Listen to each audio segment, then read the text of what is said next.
Welcome back to the podcast, everyone. I'm your host, Tamara. Today, we are diving back into the world of Mercy Thompson before the latest release of Winter Lost. If you would like to see this in video format, without commercials, you'll need to head on over to Patreon and sign up. There's a ton of content there for you to watch, including after shows, reading blogs, and more. If you are listening on the Spreaker app, by signing up as a supporter, you have access to after shows and other exclusive content in audio only. If you prefer videos, then you should check out Patreon instead. You can also join me and my two co-hosts over on the Book Clubs app for even more bookish chats. Please subscribe and like the podcast wherever you're listening. If you'd like to reach out to me, you can find me everywhere at Shelf Addiction. Joining me today is feature co-host Casey from Heartful of Ink. Welcome back, Casey. Hello, hello. I'm so excited to be here. Ooh, I'm excited for this one too. Yes. It's going to be a good one. So good. It's one of our favorite series. We could talk about this for hours. So we'll try to limit ourselves to just 1 hour. We'll try. We'll try our best. We don't know what you're going to get till we're done. Yeah. Casey, tell everyone where they can find you. You can find me on Facebook at Heartful of Ink, on Instagram at Casey_Heartful of Ink, or on my website, heartfulofink.com. Okay. So before we begin, we want to give you a extra strong spoiler warning for this one, because we are going way back to the beginning of this series that came out in 2008. A lot of books, a lot of time. We're deep diving into every detail. We are revealing all of the bad guys, all of the major plot points. If you've never read this, you probably don't want to listen to us. Well, let's put a caveat. If you've never read it and you want to read it, you probably don't want this. But if you've read it, but you haven't touched these books in a long time, this will be good for you.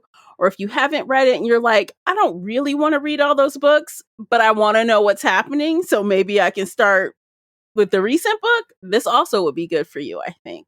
Yes. So this is the longest spoiler warning we've ever given, so don't you dare say we spoiled it, because we did on purpose. On purpose. We're spoiling everything on purpose. Yes. Okay, so we're going to go back to the beginning with Moon Called. Moon Called, where it all began.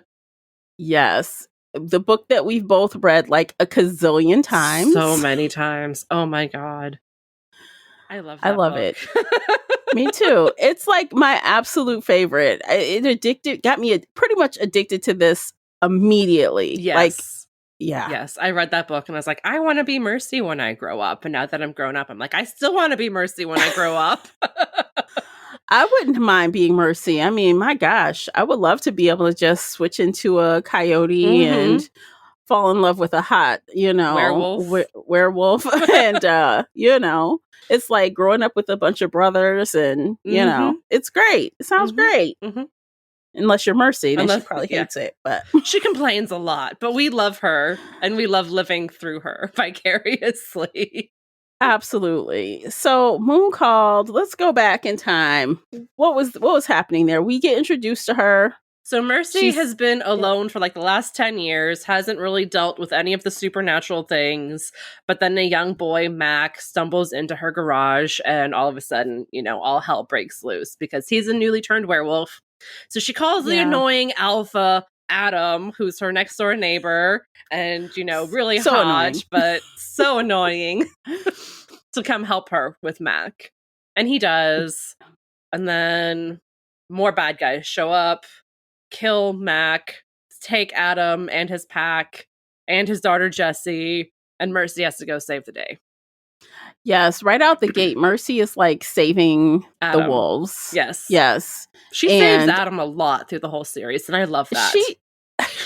She's ongoing saving him physically and like emotionally saving his ass the whole entire time they know each other. But isn't that like par for the course with relationships? You're always saving these dudes, and even if he's an alpha, he needs to get saved. And Adam needs a lot of saving. We love him, but he needs help. Yeah, he does. And in this first book, we also get introduced to a lot of the werewolves. We get Mhm. introduced to Stefan, as I say, or Stefan, as we say. We both alternate back and forth on that name. He's the vampire who owns Yeah. the Mystery Machine Scooby-Doo van that Mercy works on with him. We also get Yeah. introduced to Z and his son Tad, who taught Mercy everything she knows about cars, gave her the garage that she works at, is her mentor / quasi father figure ish, but that's also Bran, because then we go up to Bran and meet him and Samuel and Charles. So let's not forget. So Z and Son are like powerful Fae. Mhm. So Well, we've Tad met. is half Fae. Yes, but he's still pretty strong for half very, Fae. very strong. Yeah, but Z is the business. He's very, very strong. So we got wolves, we have vamps, we have fae. Mhm. We also meet witches. Elizaveta showed up in this book. Mhm. Who else? We meet oh my god, Adam's daughter Jessie in this book. And of course, we learn about Bran the Marak and some other members of the pack. Yeah. Our go-tos of like Daryl and Warren and Ben, right? Yes. Lovely Ben, who likes to curse a lot. Yeah. He's so British.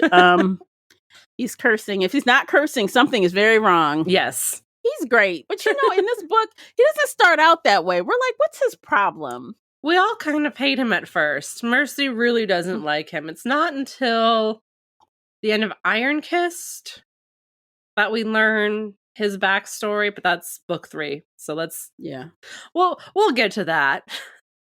Yeah. So I guess essentially that's all we need to know about book 1. Well, in ending. Book 1 there's actually in book 1 also we could tell there's like Stefan really likes her. That comes out more in book 2, Bloodbound. But you kind of get the hint that he likes her. We know there's some sexual tension between her and Adam. Then Samuel comes onto the picture when we discover that Mercy was kicked out of Bran's pack because Samuel wanted to run away with her and get pregnant. Oh God. Because he wants kids and he thought she might be able to give him kids. And it should be noted Samuel's old as fuck and Mercy was 16. Yeah. So there's that. I don't think Mercy knew how old he was at the time. No. But she wouldn't have cared. She liked him a lot. She might have cared. He was old as fuck. Like, talk about a very dangerous age gap. Like, yeah, that was pretty bad. So, I mean, I don't blame Bran for running her off. Yeah. Exactly. But then later, which we'll talk about, I still can't wrap my mind around the idea that people think that Bran had eyes for Mercy in a non-fatherly way. Vomit face. Ugh. I'm like, what? I never really picked that up at all. I didn't at all. And so for the characters to just be kind of putting that out there, and it came out, and I think Burn Bright, yeah. They were and so Burn Bright is the Alpha and Omega book 5. And they were talking about, you know, how they used to, okay, never mind. We'll get to it. We'll get to that. We'll get to it. But so Moon called. Let's rein ourselves back in. Moon called. It's hard to not jump around. So hard. We discover that there is a werewolf named Gary who is working with humans to develop a weapon against other werewolves. We defeat Gary, we defeat these people, but we still don't know how deep it goes. Right. Also, at the same time, Charles gets on a plane and flies to Chicago, where he meets his mate Anna and destroys Leo, who was the alpha who turned Mac, who went to Mercy. So yes, and that kicks off.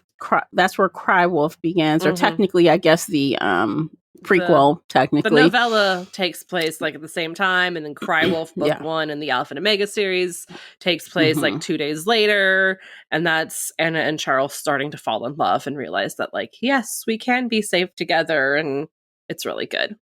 Yeah, it's very good. I agree. Bloodbound. Yeah, Bloodbound. Oh, the vampire-y book. Yes, this is where we really realize that Stefan has more than just friendly feelings for Mercy. Yes. And side note, do you say Stefan or Stefan? I change it. I think I lean towards Stefan because that's what I remember from. That's how I think they say it in the audiobooks, and that's what I remember hearing in the Vampire Diaries. So my brain automatically says, oh yeah, in Stefan. the Vampire Diaries, his name is Stefan. But Yes. this is very Italian, and they keep calling him so Italian. So I'm like, Stefan. Okay, girl. Sorry. Y'all, let me tell you. I talked to the author. I met the author a couple years ago, and I asked her which is correct. You know, she said she had the nerve to say he doesn't care. Call him what you want. He's fine with either way. I'm like, how dare you? I just go back and forth. It's fine. Yeah, it's fine.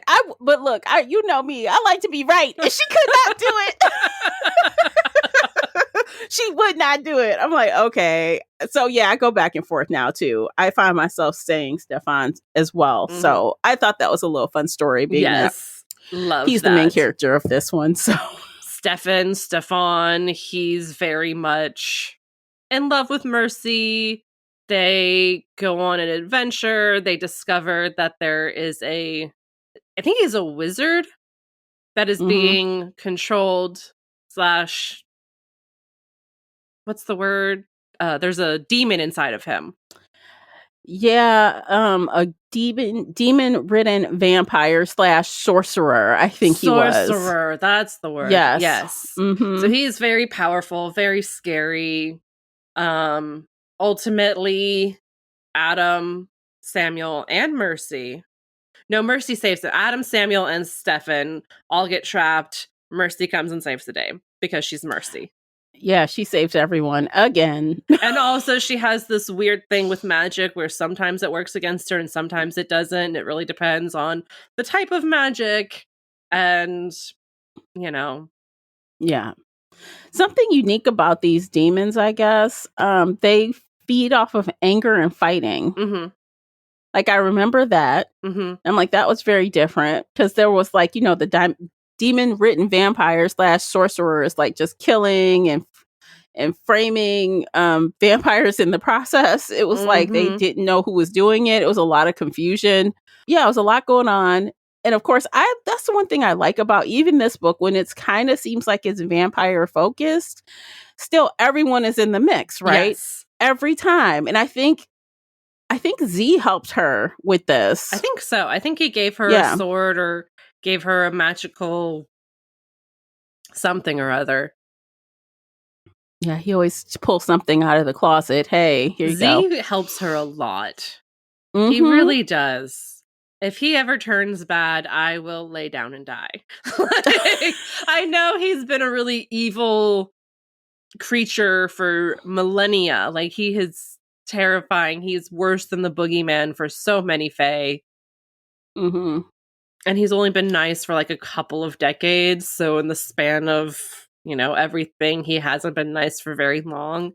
But I could not handle it if he turned evil. He needs to wait until after Mercy is dead before he can go back to his evil ways. You know, if he turns evil, I think he'll be like the evil guy that still won't do anything bad to her. I feel like it's possible he could, but she'll be the one exception. Her and Tad. To his, yeah.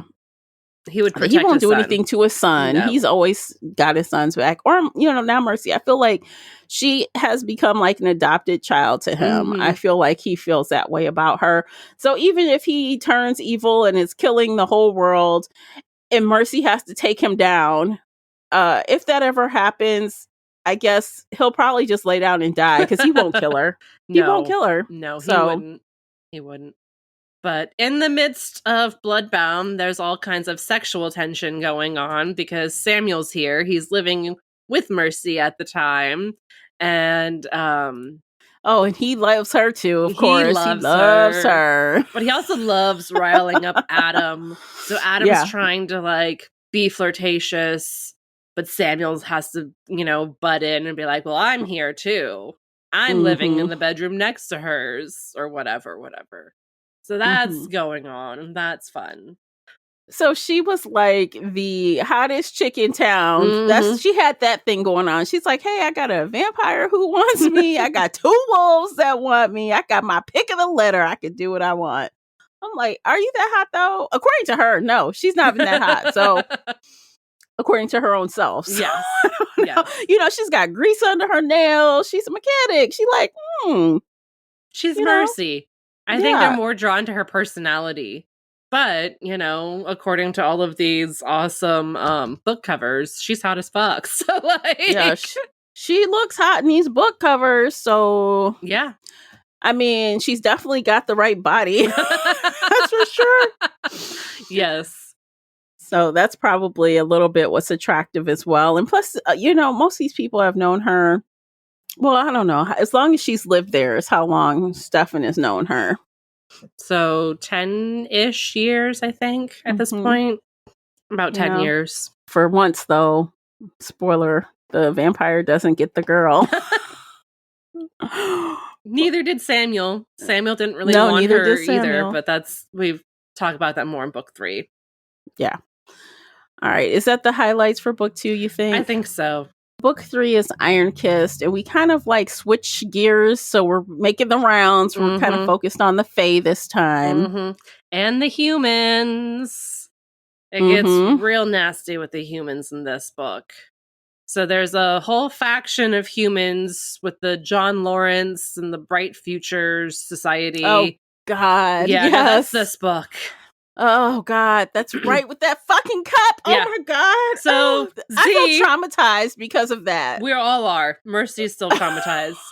Z, the lovely Z, who we just, you know, gushed over, has been accused of murder, I think. Or he's, he's on the outs. Mercy has to save him because, you know, she saves everybody. So she tries to infiltrate the Bright Futures, or whatever the name is, Bright Futures, I think. Yeah, it is Bright Futures. Yeah. Okay. So she tries to infiltrate, ends up meeting a human man who seems kind of meh, but she keeps coming back to him and she can't figure out why. And he has this magical cup because he's been collecting Fae artifacts. And if she drinks every time she drinks from the cup, she does everything he says. Yeah, she does not have her free will at all after she drinks from this cup. Nope. And to be honest, when I read it, I had a note here about, you know, really, this is due to her own lack of, you know, awareness and sloppy investigating. A little bit, yeah. And she's definitely getting a lot better about it in the future. She's improved. But because she had to learn from this lesson, she really didn't think that he was anything to worry about. Yeah, no. She dismissed humans the way every other paranormal creature dismisses humans. Yeah. And she paid for that in the end because she barely made it out of this one alive. The author really took it there. She was really close to being dead. Oh, yeah. It was rough. Yeah, it took a very scary and dark turn for her. At the same time, she was really building that bond with Adam, and it was becoming very apparent that she was picking Adam over Samuel and Stefan and anybody else. It was Adam for her, and that really gets solidified in this book. And I don't want to talk about it. But the person who hurt Mercy is very, very dead. And then we learn about Ben's history. Yeah, which is also another really sad, traumatic type of thing as well. Like a lot of trauma, you know? A lot of trauma. A lot of werewolves are very traumatized. Yeah. Yeah, there were definitely some hard hitters in this book as far as like the seriousness of the story. Oh yeah, no, it's a rough one, and one I usually skip in a reread, or like I'll skip parts of it. But I really appreciate the fact that Patricia Briggs brings up Mercy's PTSD sporadically throughout, because PTSD is very random, and every once in a while something will trigger Mercy, and then she'll be like, God damn it, I hate PTSD. I wish this was better. But and it just doesn't, you don't go through what she went through and it just disappear. Yeah. Like you're dealing with that kind of shit forever. Yes. Kind of like how similarly Anna still has like moments of trauma, like the PTSD that she had comes back up. Oh, absolutely. 6 books in, she's like, fuck, I thought I was over this shit. Apparently not. So I can appreciate the consistency in that. Yep. Absolutely. Because that shows us the seriousness of it. Because some authors, something crazy happens and then bam, they're over it. You're like, what? Yeah. They're over it. They're fine. Nothing bad. Everything's great and dandy and happy. And you're just like, no, that's not real life.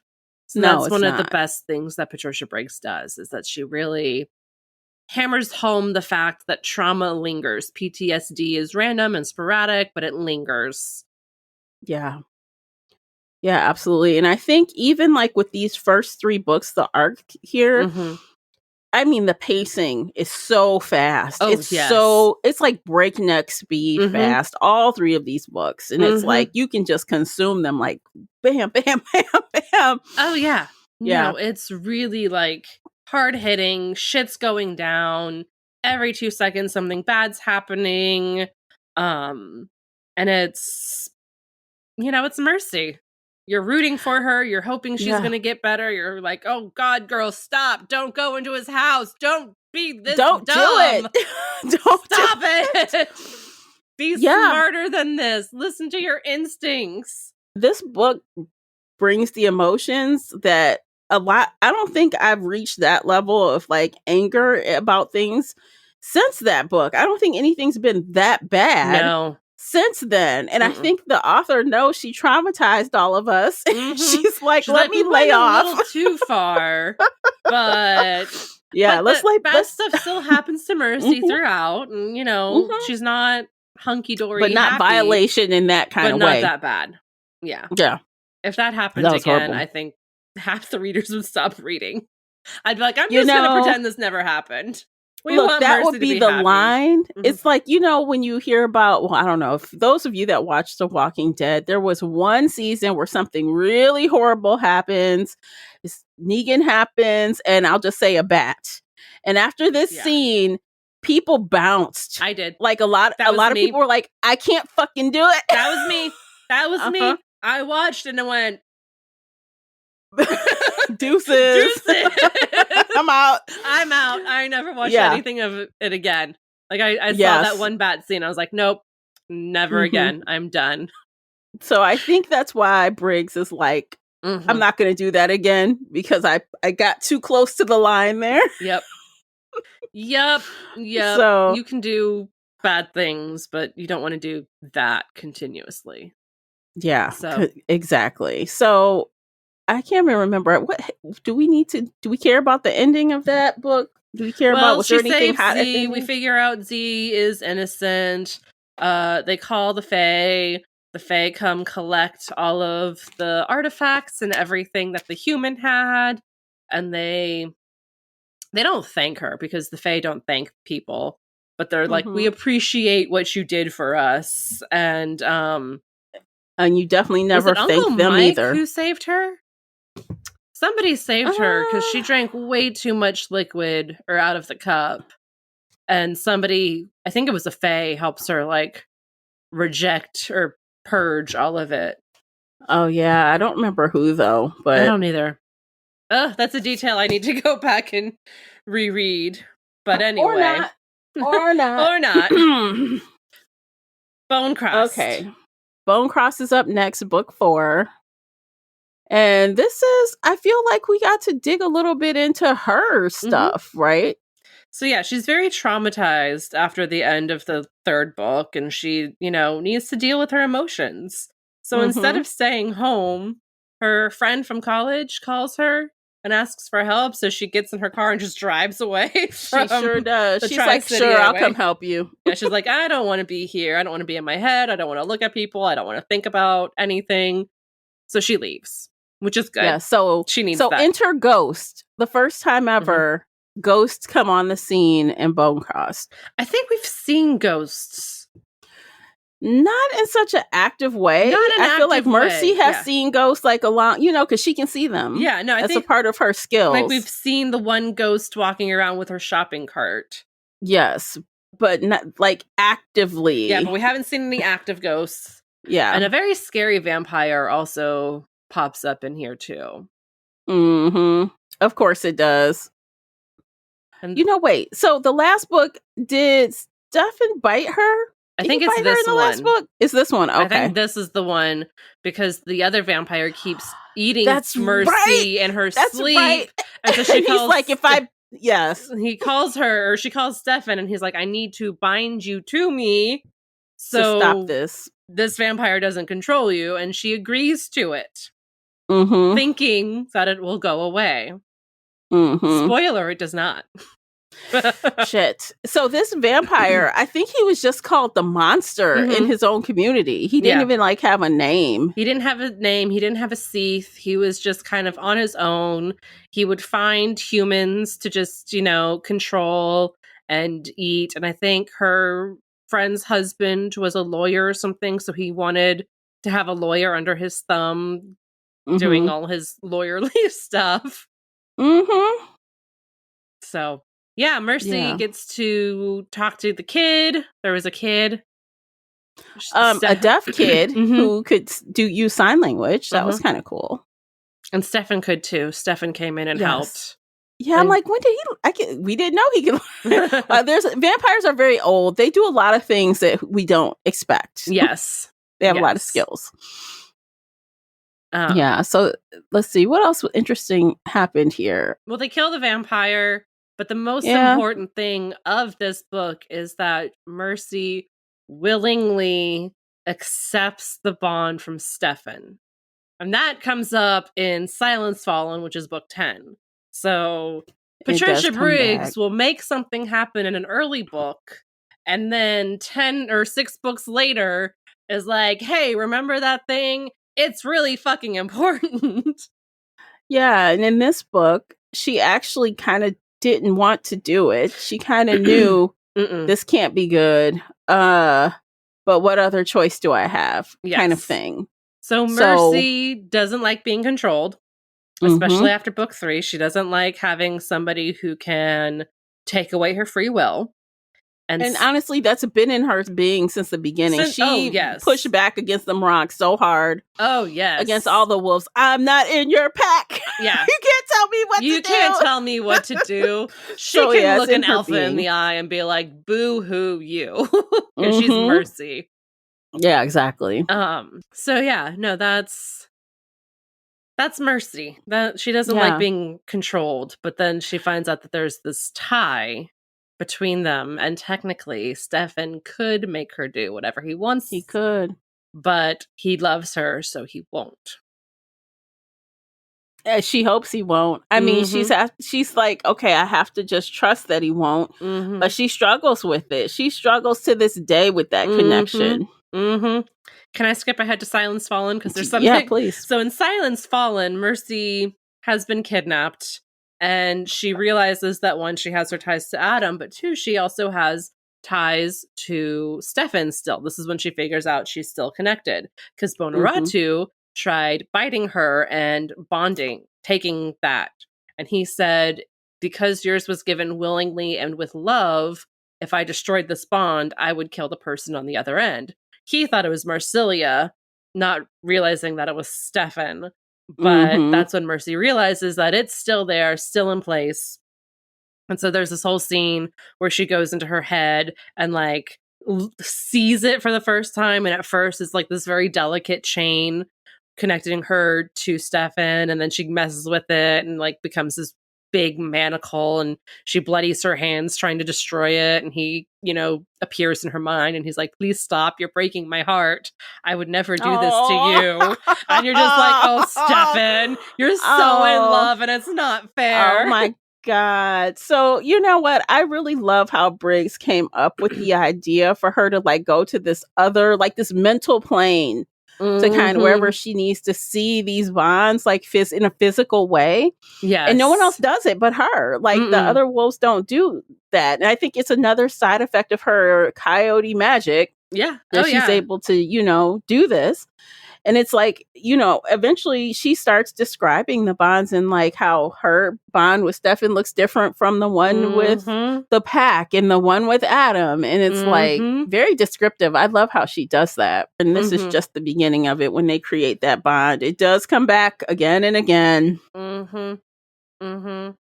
It's again, Patricia Briggs lays the groundwork early on. So even, Gary in book 1, they're talking about that in Burn Bright, which is book 5 of the Alpha and Omega series, which is 3 years later, 4 years later, however long later it is. Like, it's still important. Everything is connected. We haven't talked about Frostburned yet, but what happens there is connected to Stormcurse. Like, it's all connected, and I love that so much. I mean, that is plotting like no one else. Like, she goes back and pulls things from many books before. And it makes sense. It makes sense. Oh, yeah. And the details are there. And if you reread it like we're doing, you'll be like, oh, yeah, this is when she said this, and now it's important here. Right. Yeah, absolutely. She's really good at that. Okay. Actually, I think this is a great time to take a quick break. So we finished 4 books. We have a lot more to go. So many more books. Check out these commercials. By doing that, you're supporting the podcast, and we'll be right back.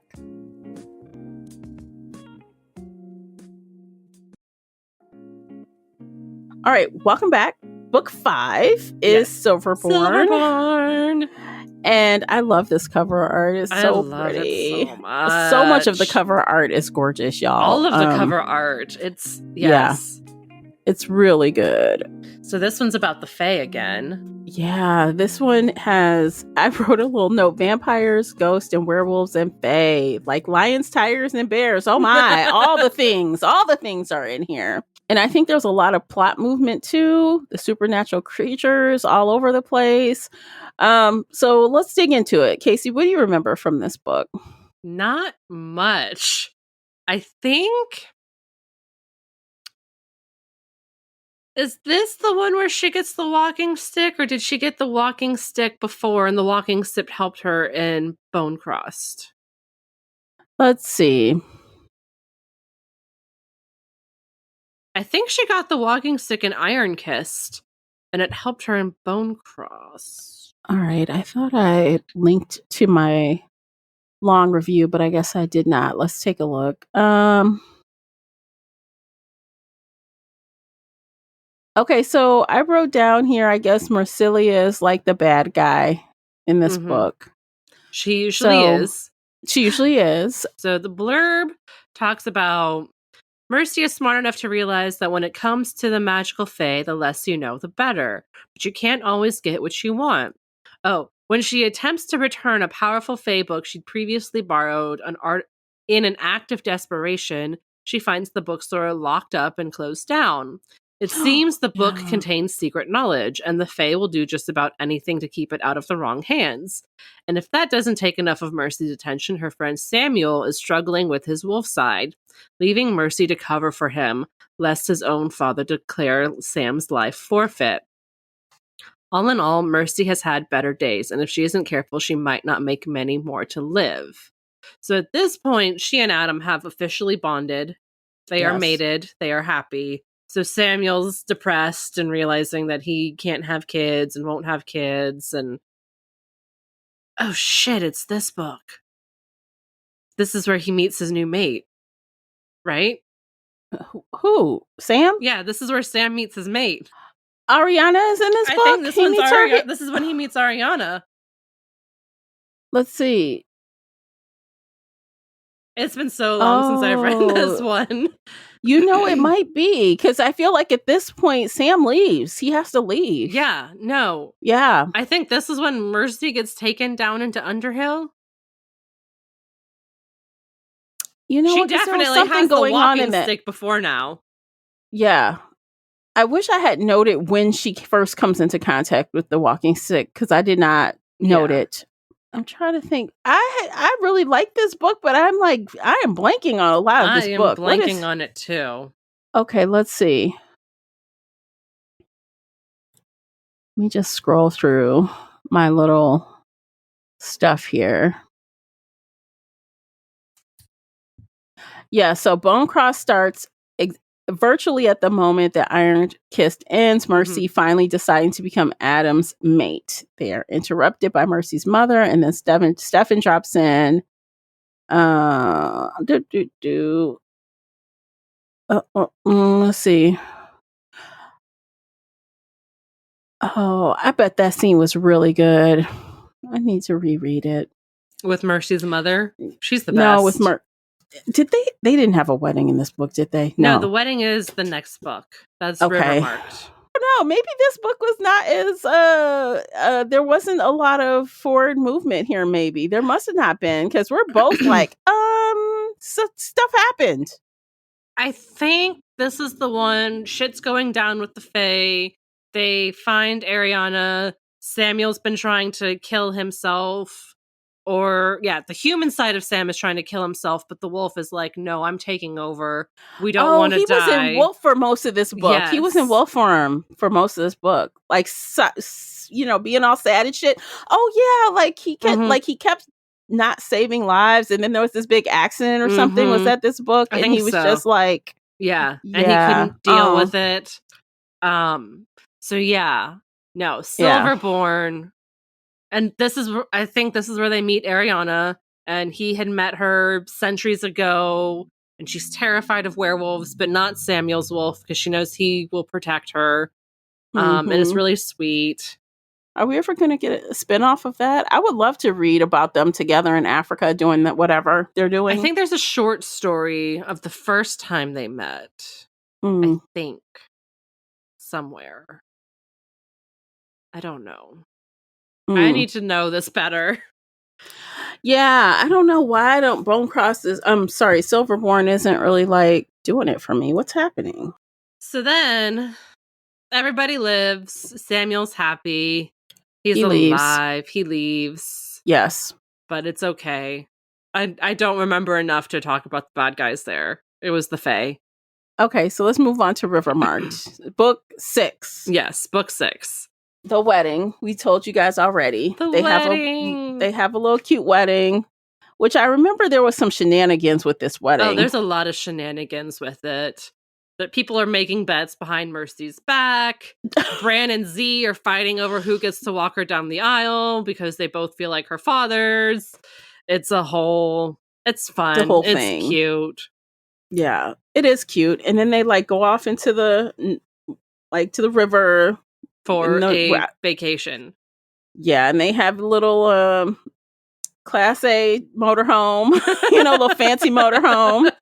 And they're just, doing all the fun things, having sex and running as Coyote and Wolf and doing all the things. And then something bad happens, of course. So it's the Otterkin. The otters come out. There's a river monster, obviously. But the otters are coming out and biting people and dragging them into the water and feeding their monster. And Mercy starts having dreams about it because her quote-unquote real father, except not, she can't figure out. Yeah, she can't figure out how she wants to feel about Coyote being her real father or not, because she discovers that he decided to be old Joe who met her mom and got her mom pregnant, and then he died in a car crash. It's some kind of magical woo-woo stuff. He's her father, but not literally the guy. But yes, he was the guy. Yes, he was. It was some... Yeah, Mercy can't wrap her head around it. We can't really wrap our heads around it. It's just okay, yeah. He's connected to Mercy. Yes. So she meets him in person for the first time, learns all about his brothers and Hawk and the other... Oh, what's the word? I'm not sure what you're trying to say. What are you saying? What are they? Coyote. He's not a god. Are they skinwalkers? No. Is that it? They're no? the powerful... There's a word for them. Hold on. Because we meet so we meet several of them in this book. There's a hawk or something, and then there's and actually we learn a lot about the history and a little bit about her, her family and all this And her powers. Her tribe, like the tribe and stuff and all this stuff. I'm like, okay. But did I retain most of it? No, I'm trying to see if I can find. Yeah, there's a special name that they're all called, and I can't remember what it is. Because they're not gods, but they're like some kind of immortal great power. The Great Spirit? There was like one that was in the... Let's see. No, that's like one of them. Are you sure they're not called skinwalkers? Are you sure? Yeah, because that's something else. Okay. That's something evil that comes up in Burn Bright. I don't know what they're called. Yeah, that's okay. They're just very important deities, I'll say. And so Mercy also meets a lot of people who are also just like her. They're walkers. They're connected to the powerful beings. She meets Hank, who's connected to the Hawk. And she befriends them, which is great. And she's happy. And then she works with them to try and figure out how to defeat this river monster. But they can't do it themselves, so they have to ask all of the deities, including Coyote, to help. And it's a really big fight where most of them die and get eaten by the river monster, but then Coyote's able to go in and like rip his heart out, but they'll come back later because they're immortal. Yeah, they're immortal. It's fine. Right. So that happens. And I just remember again, Mercy almost bites it. Like the thing drags her underwater and then yanking her all back around. And then she almost doesn't escape. And then the walking stick just shows up in her hand right when she needs it. That beautiful walking stick helps her. Yes. She ends up in the hospital with so many broken bones. And unfortunately, Adam's like on the shore pacing back and forth. He can't do anything because he can't swim. He'll die if he goes in there. Werewolves drown very easily, so he can't save her. But then they also have to fight the otter people who are a type of fae. And then it turns out that I think Uncle Mike had given them the RV and said, why don't you go hang out by this river for your honeymoon? Oh, and he sent them there. Yes, that asshole. He sent them there. Adam's like, fuck you very much. Like, you could have just asked for our help, asshole. Yeah, you didn't have to like ruin our honeymoon. We could have done this and then gone somewhere else. But all in all, it was kind of a slow book, but it was very cute. They got a lot of romance in there. Yeah, there was a good amount of romance in here before things started to go left. I mean, that whole honeymoon beginning was super cute. It's all cute. Yeah. If you need to pick me up, just go read the wedding chapters. Like, yeah. Because, I mean, it really gets into the weeds with Coyote and the, what is it? Is it a hawk? I think it's a hawk. And then what was the other one? There's several. Yeah. There's several. And I'm forgetting all of them. Because so for example, I feel like while this stuff was interesting to read, in the grand scheme of things, we haven't really needed to pull on this information again. Can I tell you? Sure. Can I tell you? So I just finished Storm Cursed this weekend, and the Senator Campbell, who won, Adam almost assassinates as one of the plots and then saves him, and now he's in talks with the Fae in this book, but he is a Republican and he is very much anti-anything. He's anti-werewolf, he's anti-Fae, he's part of the Bright Future Society. Like, he is so bigoted.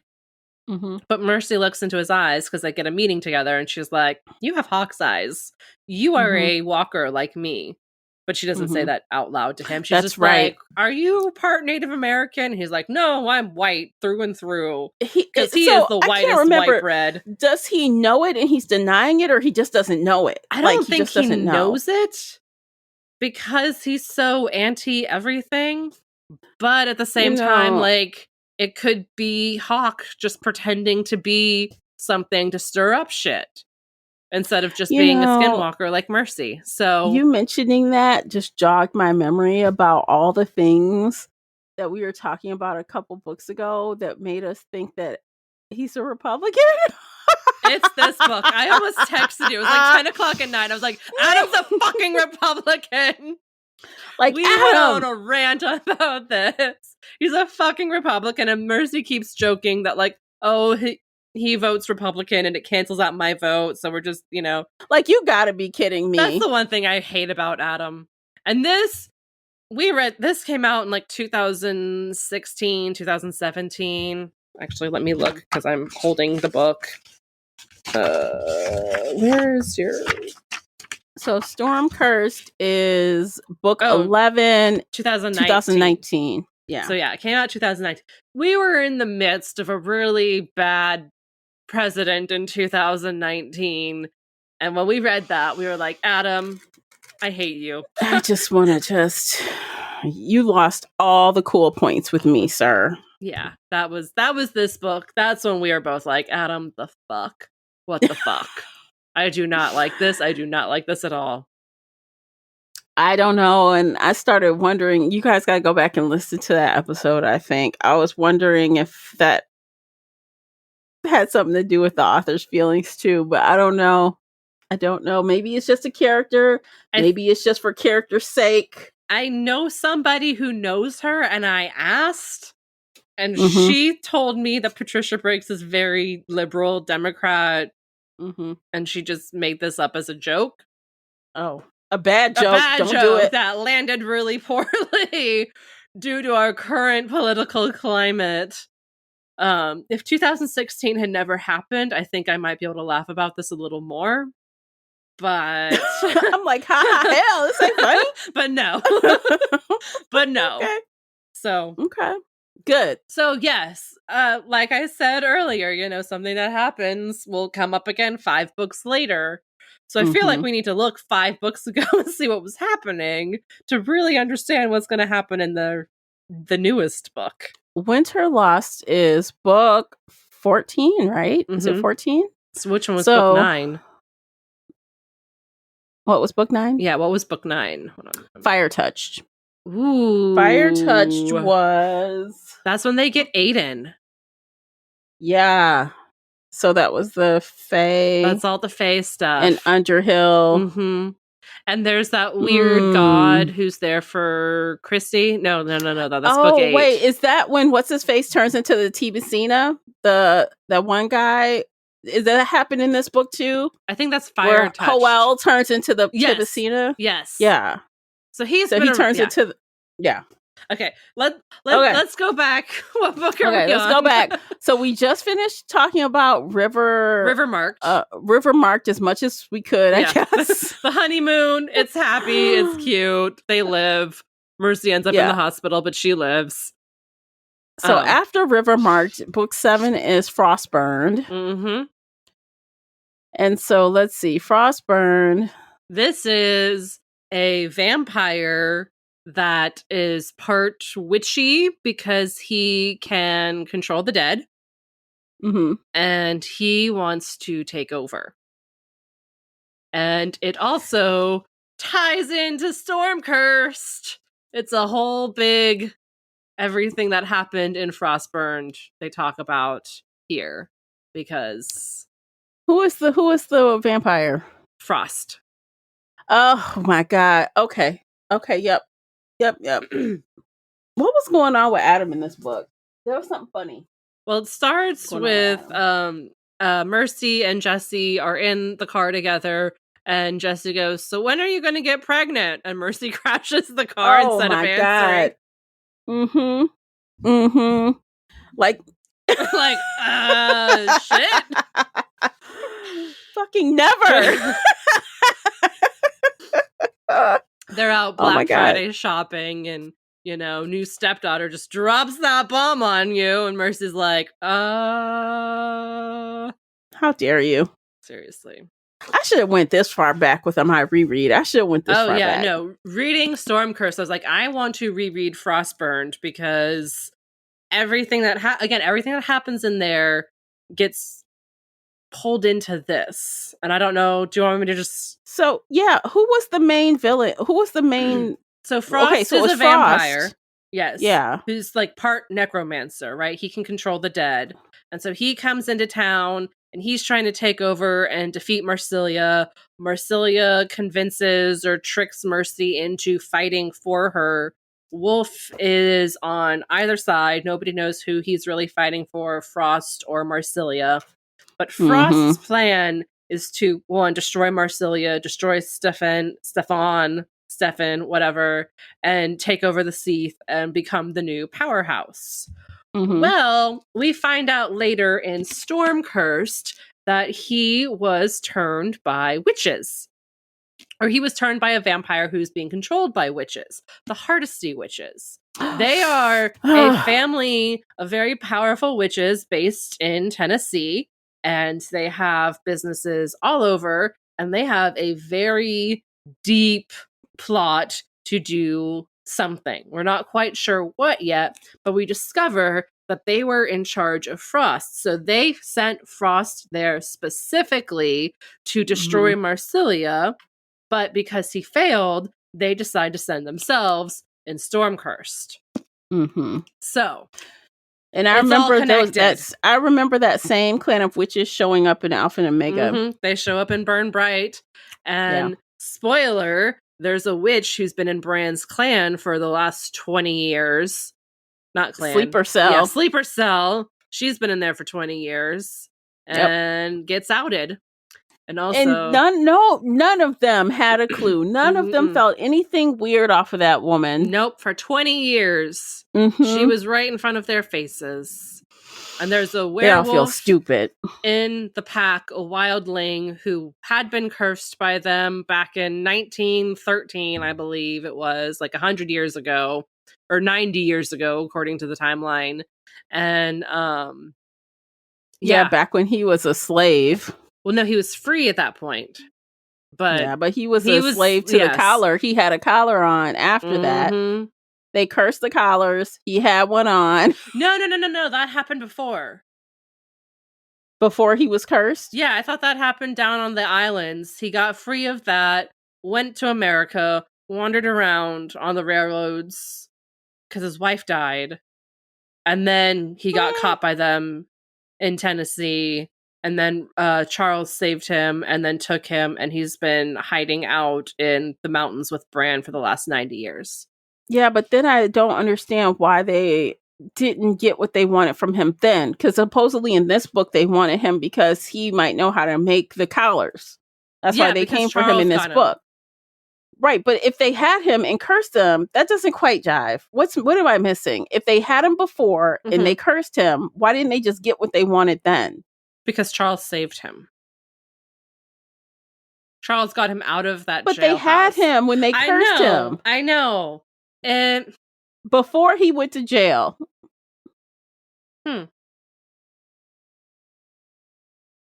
I don't know. I don't know. So in that book, he was accused of killing some people and they put him in jail. Well, they definitely killed the people because they are evil black witches who get power through blood and pain. So, I don't know. Something there just doesn't really. The circle is broken. I don't know how to close that loop exactly. Yeah. Like, why didn't they get it from him before? I don't get that. But that's that's Alpha and Omega book. But it is these same freaking witches. Because in Burn Bright, they're talking about Gary from Mooncalled, and then they have the Hardesty witches, which is also in Stormcursed. And these Hardesty witches have gotten some pretty heavy blows between these books, but I think they are still very, very powerful. And will definitely come back and try and take over again. Yeah, because it showed up, they had a weapon in Burn Bright. And they're like, how did they make this weapon? And then Anna, I think, recalls, oh, well, didn't they have something that Mercy and Adam dealt with that someone had such and such? And so that's how. Yep. So, Frost, the evil vampire in Frostburned, is part of Stormcursed, or at least connected to Stormcursed. So, moving on to Night Broken, or do you have anything let's else? move on. No, I got nothing, girl. Okay. I got nothing. Let's move on to Night Broken. The worst Book villain ever shows up. Adam's ex-wife, Christy. Oh, this hoe. This hoe. She is the worst. Yes. The worst. The worst of the worst. Mercy does get back at her with blue hair dye, and it's beautiful. But yeah.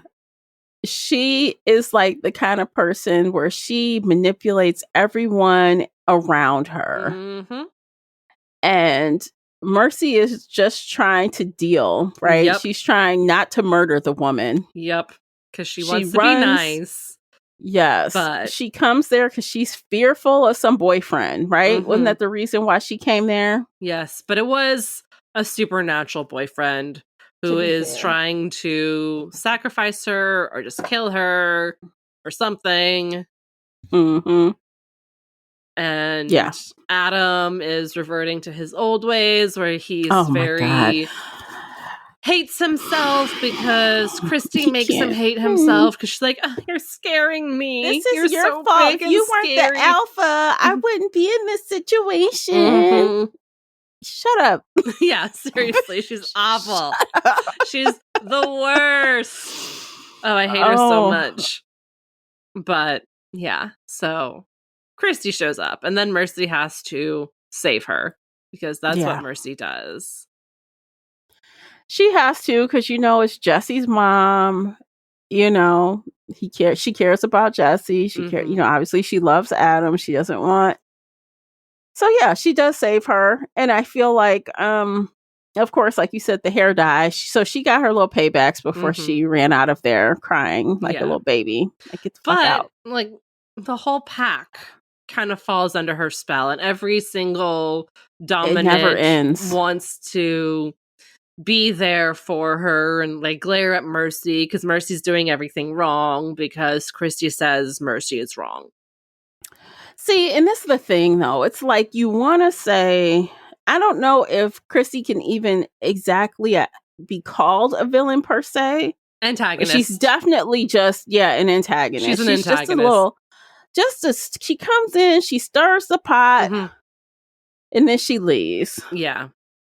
But she comes in and stirs it up and leaves again. It's fun to call her a villain, but no, she's just an antagonist because she just wants to make Mercy's life miserable.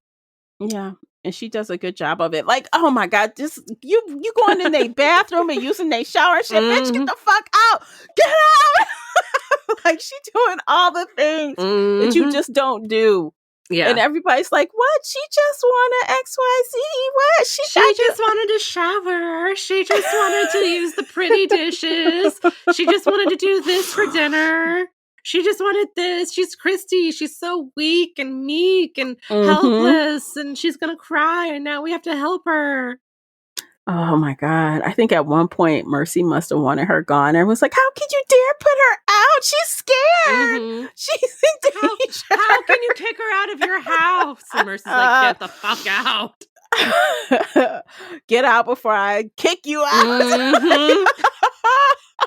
I love this book. It was so fun. Was so fun. She's so annoying, but you were rooting for Mercy and you're like, Mercy is going to get her back. And she does. She does. She absolutely does. And she slinks off with her tail behind her leg, between her legs before she, as she leaves. Because this is like where the whole Goyota came. I think it was called Goyota, right? I think so. Yeah. And I'm like, how'd she find like the boyfriend that is like this crazy? The boyfriend from hell. Yeah. I don't know. He's like what is the Goyota? It was like a beast or it was like a volcano god. Volcano god, yes. Oh my god. So he burns down Mercy's shop at one point because why not? We need a volcano god to do that. Or was that comes up with a volcano god? Briggs does. That's who. Like what?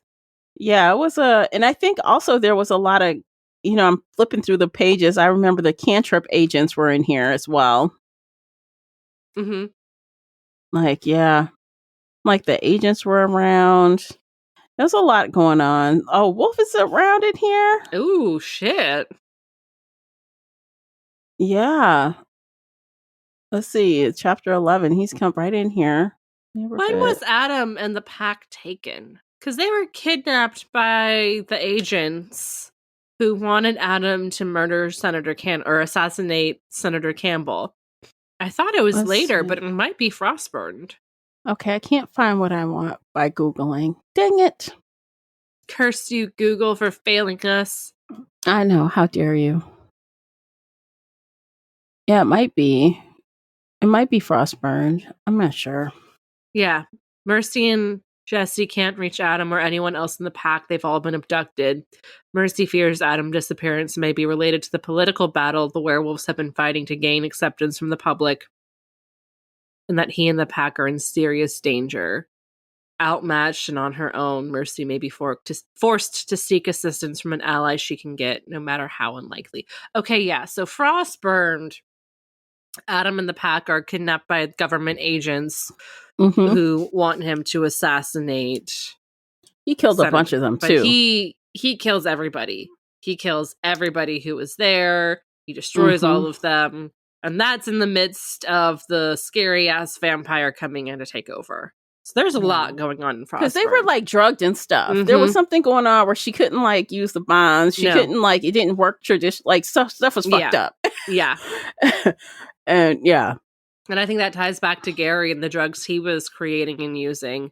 Because he was pulling on the pack bonds to kind of wake himself up. Yeah. He just went through there and just chewed everybody up and spit them out. Yup. Oh, my God. He ate 20 people. I don't know how many it was, but it was a bloodbath. It was fun. It was Adam. Adam saved himself a bit in this one for the first time. Really appreciate that. Definitely.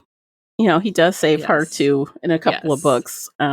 So when she's even though she kind of saves herself too a little bit, but when she's fighting Frost, Adam jumps in and kills Frost, and it's okay. So yeah. They Didn't mean to save each other. backtrack, but I just no, it's was fine. Like, when was that? So that again comes up in Storm Cursed because Senator Campbell's there, and he's like, "Thank you for saving my life. You told me about the assassination attempt, and we caught the guys." So, okay. Senator Campbell's going to be real important. Yeah, that comes up. He keeps coming up. So, yeah. Okay. So, are we done with Nightbroken, or was there more? For Nightbroken. I think that's all we need to talk about Nightbroken. Okay, let's take another quick break before we jump into book 9. There's a couple more commercials. They'll be fast. Come right back. We'll jump into Fire Touched book 9. We'll be right back. So book 9 is Fire Touched, and this is where we meet Aiden. Yay! So this book starts out fun though. How does it start? There's the rampaging troll destroying the bridge. On the bridge, yeah. So Mercy and the werewolves come save the day. And then she declares that the Tri-City area is their safe zone that they are protecting. That they are the guardians of the area. People can not claim sanctuary, but like come be safe, and it's good for all. Kind of sanctuary, because all the wolves get pissed off, like, God damn it, Mercy! Why did you do that? And she knows exactly what to say. She kind of just opens her mouth and the words just come out. Yes. You're like, damn it! Damn it, Mercy! Why you gotta say this? Yes, and also I think this was the book, because of what she did, Bran separates them. Yes. From the whole U.S. pack. Yes, Bran politically. Says, we are no longer connected. They are not affiliated with me. If you fight them, you are not fighting me. We are not together. We won't help you. We won't come and fight for them. Supposedly. Wait, one book. But anyway. Okay, so Fire Touched. Mercy does that, declares everybody is safe. What happens next? She has friends who are dog breeders, but they're like the good kind of dog breeders that love their dogs. Yeah. Is Howell, and I can't remember the wife's name. I just read it and I forgot it. I think it's Lucia. Oh, yeah, that sounds right. I think that's her name. No, wait, Lucia, she's the one. No, I thought Lucia was the one with the kids that would come and clean her. Oh, shit, I forgot about them. No, yeah, remember, like they had a wolf. I think it was it was Samuel. Samuel was the there. Little sisters were playing with Samuel. Wasn't that Lucia? Wasn't that her? She was all pissed off. How dare you not tell me? You have both my kids running around there. The poor kids were like pulling on him. You know how kids are. Yeah. They were safer with Samuel than any dog if they're pulling on the fur and pulling on the hair. Oh, that was Mercy's second assistant after Tad went to college. What was his Gabriel? Yeah, maybe. I'm not sure. He maybe kind it was of Gabriel. dated Jessie for a couple books, and then they went long distance, and then it didn't work out, and poor Jessie had her first heartbreak. Mm-hmm. We haven't seen him in a while. I wonder if he's going to pop up soon. No, I don't know. He went. Yeah, he's gone. He gone. He left her a note. Bitch. Who leaves a note? He left her a note on the counter. And Mercy's like, oh, I'm not opening this one. Not touching that. I'm trying to find the name, Howell's wife's name, but they all like live with the pack now. Because the monster comes in and kills all of their dogs except one. Mm-hmm. One dog escaped. And then Howell got cursed. Or I think it's cursed. I mean, he turns into this fire monster dog thing. Yep. And the only thing that can calm his ass down has been Aiden, because he's fire as well, as that's his ability. So, yep. So Aiden was originally human, but he went into the Underhill realm, the Fae realm, Underhill, with a bunch of other children, probably like a millennia ago. Like it was a very, very long time. And then since Underhill, who kind of shows herself as a young kid, kicked out all of the Fae, she went and hung out with the kids and slowly killed them off, except for Aiden. Aiden is the only one left. So he looks like he's, like 8 or 9, maybe 10. But he's like 1,000 years old. And so Mercy and Adam are like, you look young. We have to adopt you and take care of you. I know they treat him like he's one of their, a kid that they're in charge of, and he presents as a kid. So they treat him that way. And Jessie treats him like a little brother. And they got his ass in school. Yes, that's in one of the later books. But yes, they put him in school, and it's so fun. I mean, he's still learning like how to be a human. So it's real fun. He was gone so long. He's like how I just know how to be a fae. I just know how to do things in bargains. I just know like give and take. And Mercy's like, I have to teach him empathy. I have to teach him how to care about people. I have to teach him about giving for giving's sake. And so it's like he's a toddler in that respect. You guys start over like he's a little kid. Like he doesn't know these cues and things you should know. Because Underhill's he was fighting for his life in there all the time. Oh yeah, no, it's constantly very on defense. Yeah. Like everybody plays tricks in there and they'll come and kill you. Like was this in this book was this the book where Mercy went into Underhill? That was Silverborn. Silverborn, okay. That was Silverborn. So I'm like, that was crazy. I know Mercy went in at least once. And then I feel like in Silverborn she was in there for like 2 weeks. And Adam was searching for her constantly, and the mate bond wasn't working. They went there for something really specific, and Aiden was going to take her. They were going to go together to get whatever it was. Did she know Aiden back then? he was the guide. He guided her. Because remember, there were like little things happening and he would tell her to run or hurry up in the treehouse and, all this stuff. Yes. Okay. Yeah. God damn. There's so many books. There's so many details. things. It's like, yeah. I should have reread the entire series.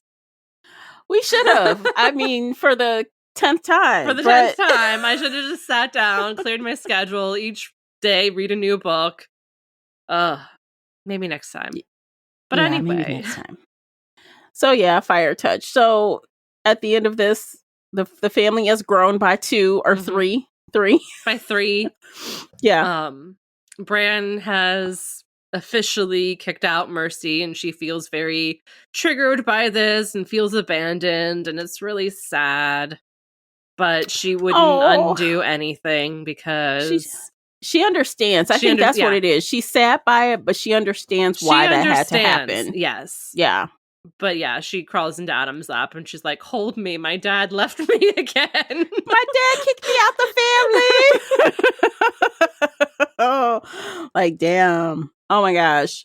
Yeah. So to top that off, now they have like Underhill is around like forever. Her ass isn't going anywhere. Nope. She wants to be friends. She wants to hang out in their backyard. I think they make a deal with her that like she can come in for a year or something. Is that this book or do they do that later? Well, I'm not sure about the timing, but I know later she puts a door in their backyard. Ooh. Not this one, but it's later. Okay. She puts a door back there and they're like, what the fuck is going on back here? Like, what'd she do? Like, Ada's like, yeah, she did that. So fun times, guys. Right. Fun times. Oh yeah, Baba Yaga was in this book. Oh yeah. I don't really remember what she was doing exactly. We figured out Baba Yaga is a fae, not a witch, but a fae. So that's fun. Yeah. Oh yeah, Beauclair was in this book. Ooh, Beauclair is a really important fae who is a Grey Lord. Yeah. And in one of the Alpha and Omega series, his daughter is murdered. And he asks Anna and Charles to solve that. They do. And they convince him to use the human justice system. Which was a mistake. Yeah, they go to a human court. There is a judge. There is a jury. The murderers are found innocent and not guilty of murder, even though there was endless proof that they did it. And so that's when Beauclair, comes out and like says there's going to be a reckoning between humans and fae.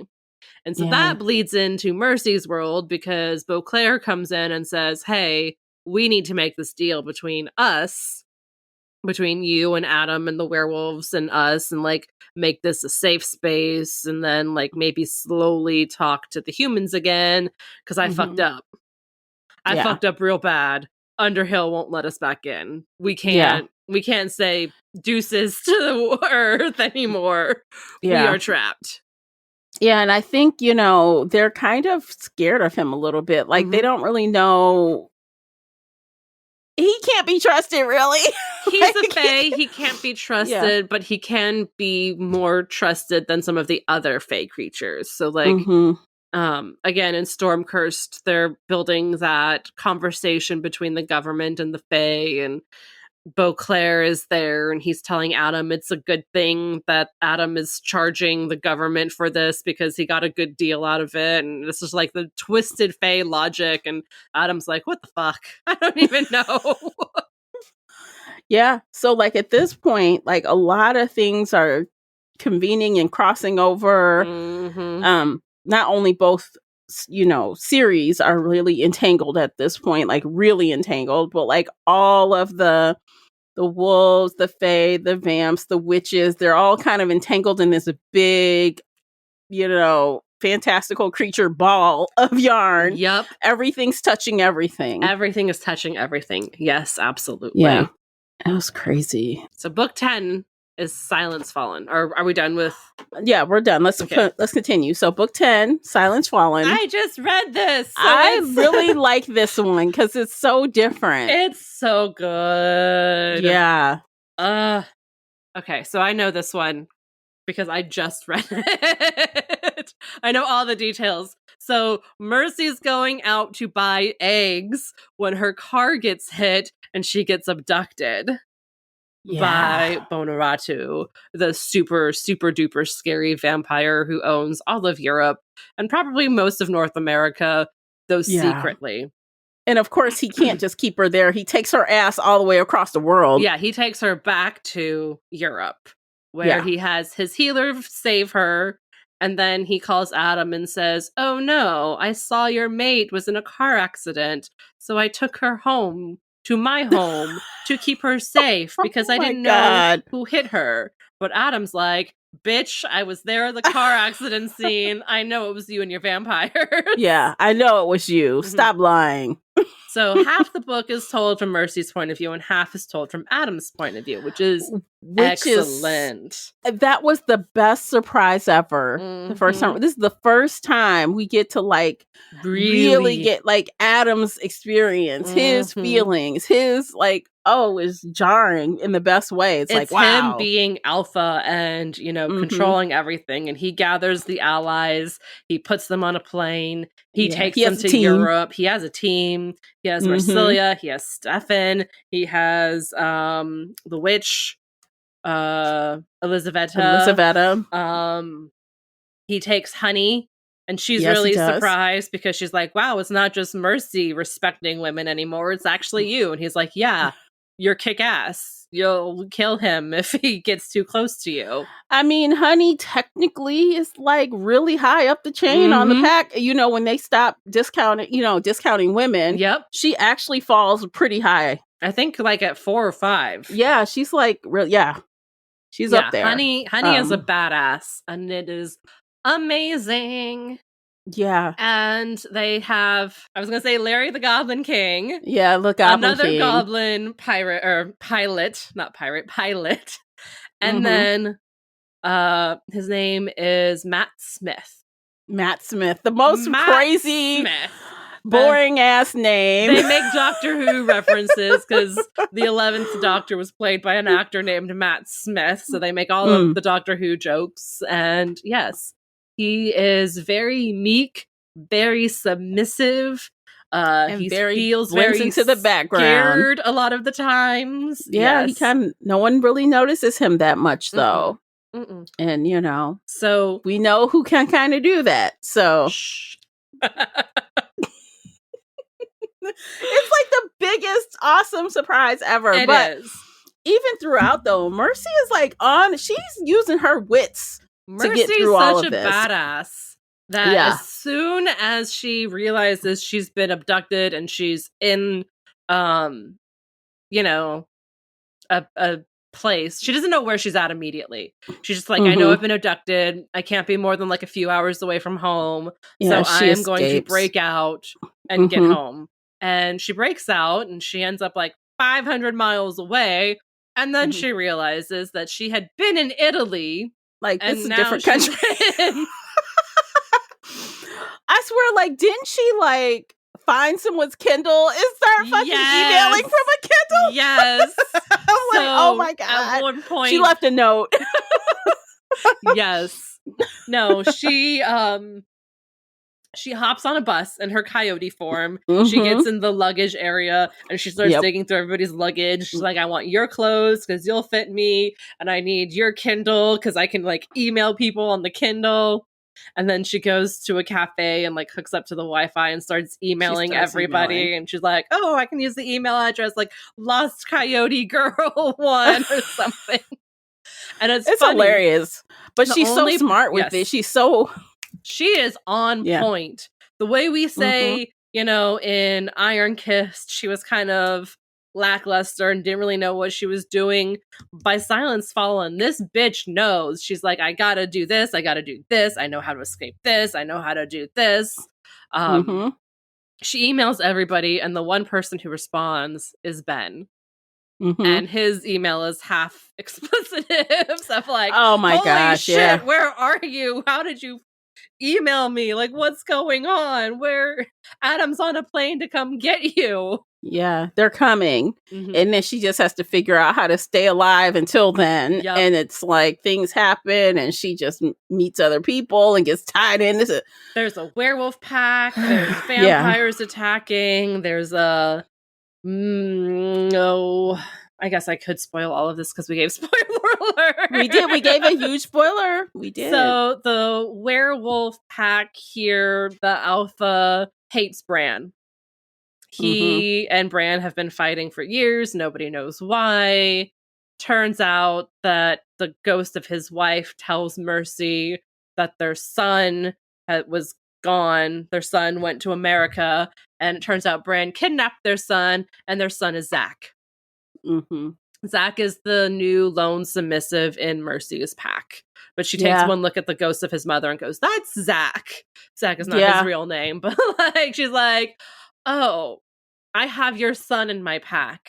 And you hate Bran because Bran kidnapped your submissive son and took him to his pack and then sent him to my pack. And you will never forgive Bran for taking your son away, even though he would not have survived in this pack. So that's what their big fight is all about. Yeah. And of course, there's some shit going down with the vampires. There's technically 2 vampire thieves, and they are warring with each other. Nobody can figure out what's going on.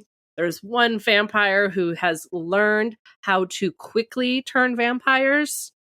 The process usually takes at least a year, if not 2 years. She's figured out how to turn vampires in 2 weeks. Oof. But there is a ticking time bomb in these vampires. Yeah. After they turn, they'll be good for a couple months, maybe like 4 or 5 months. And then they turn into mindless, hungry, basically zombie, like vampire things that just want to eat and rip your throats out. And then you have to put them down because they're too scary and nobody wants the humans to know that they exist yet. I mean, these are the real vampires everyone considers as vampires. Like, you know, they're mindless and just going to eat everybody and everything. They're scary as fuck. So Mercy ends up getting kidnapped by these vampires and realizes that the original Seath has been taken over and they are being mind controlled through witch power because this is a witch vampire. Oh, God. Yes. It all ties in together. Yeah, it does. So it does. She is controlling the other vampires, all of their people. They're down to like 5 people, I think. Like there's barely any of them left. The lead guy, not alpha, but the alpha of the vampires, whatever he's called, is like, he's kind of nice and he's trying to protect who he can, but you know, there's only so much you can do. Mercy's trapped in a silver cage and can't get out.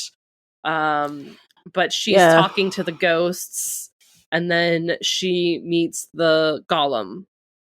The golem was created by a Jewish priest, but not priest. I don't remember the word. I'm not sure. A Jewish holy man. In World War II to try and fight Nazis and protect the Jewish people, but it got out of hand and he tried killing it, but he only like really banished it. And Mercy with her magic brought him back to life-ish, and then he demanded that she feed all the ghosts to him so he could end He gets bigger. And she does. She says, if you want to, like, it's your choice. And so the ghosts do feed it. He comes in, he destroys most of the vampires, almost all of them. Mercy tries to get him to stop. He doesn't want to stop. She ends up using magic, finds out her father Coyote put her here specifically for this because he wanted it to be no more. Of course you have to do it because your brother's lame. He couldn't do it. He wouldn't do it. He tried in 1940 something and failed and left. It's like, I know you're much better than him. So you're thanks. better than Gary. So this is the only time where Mercy has actively like saved herself. All the bad guys are dead. The golem is gone. And she's still trapped in the cage. By the time Adam gets there several hours later, he's like, you saved yourself, but basically, I need to like still get you out of the cage. Yeah, like she did save herself. She just couldn't get out of the cage. Yes. The hilarity. And then like, she looks up and she says, why is Bran here? He's like, he's not.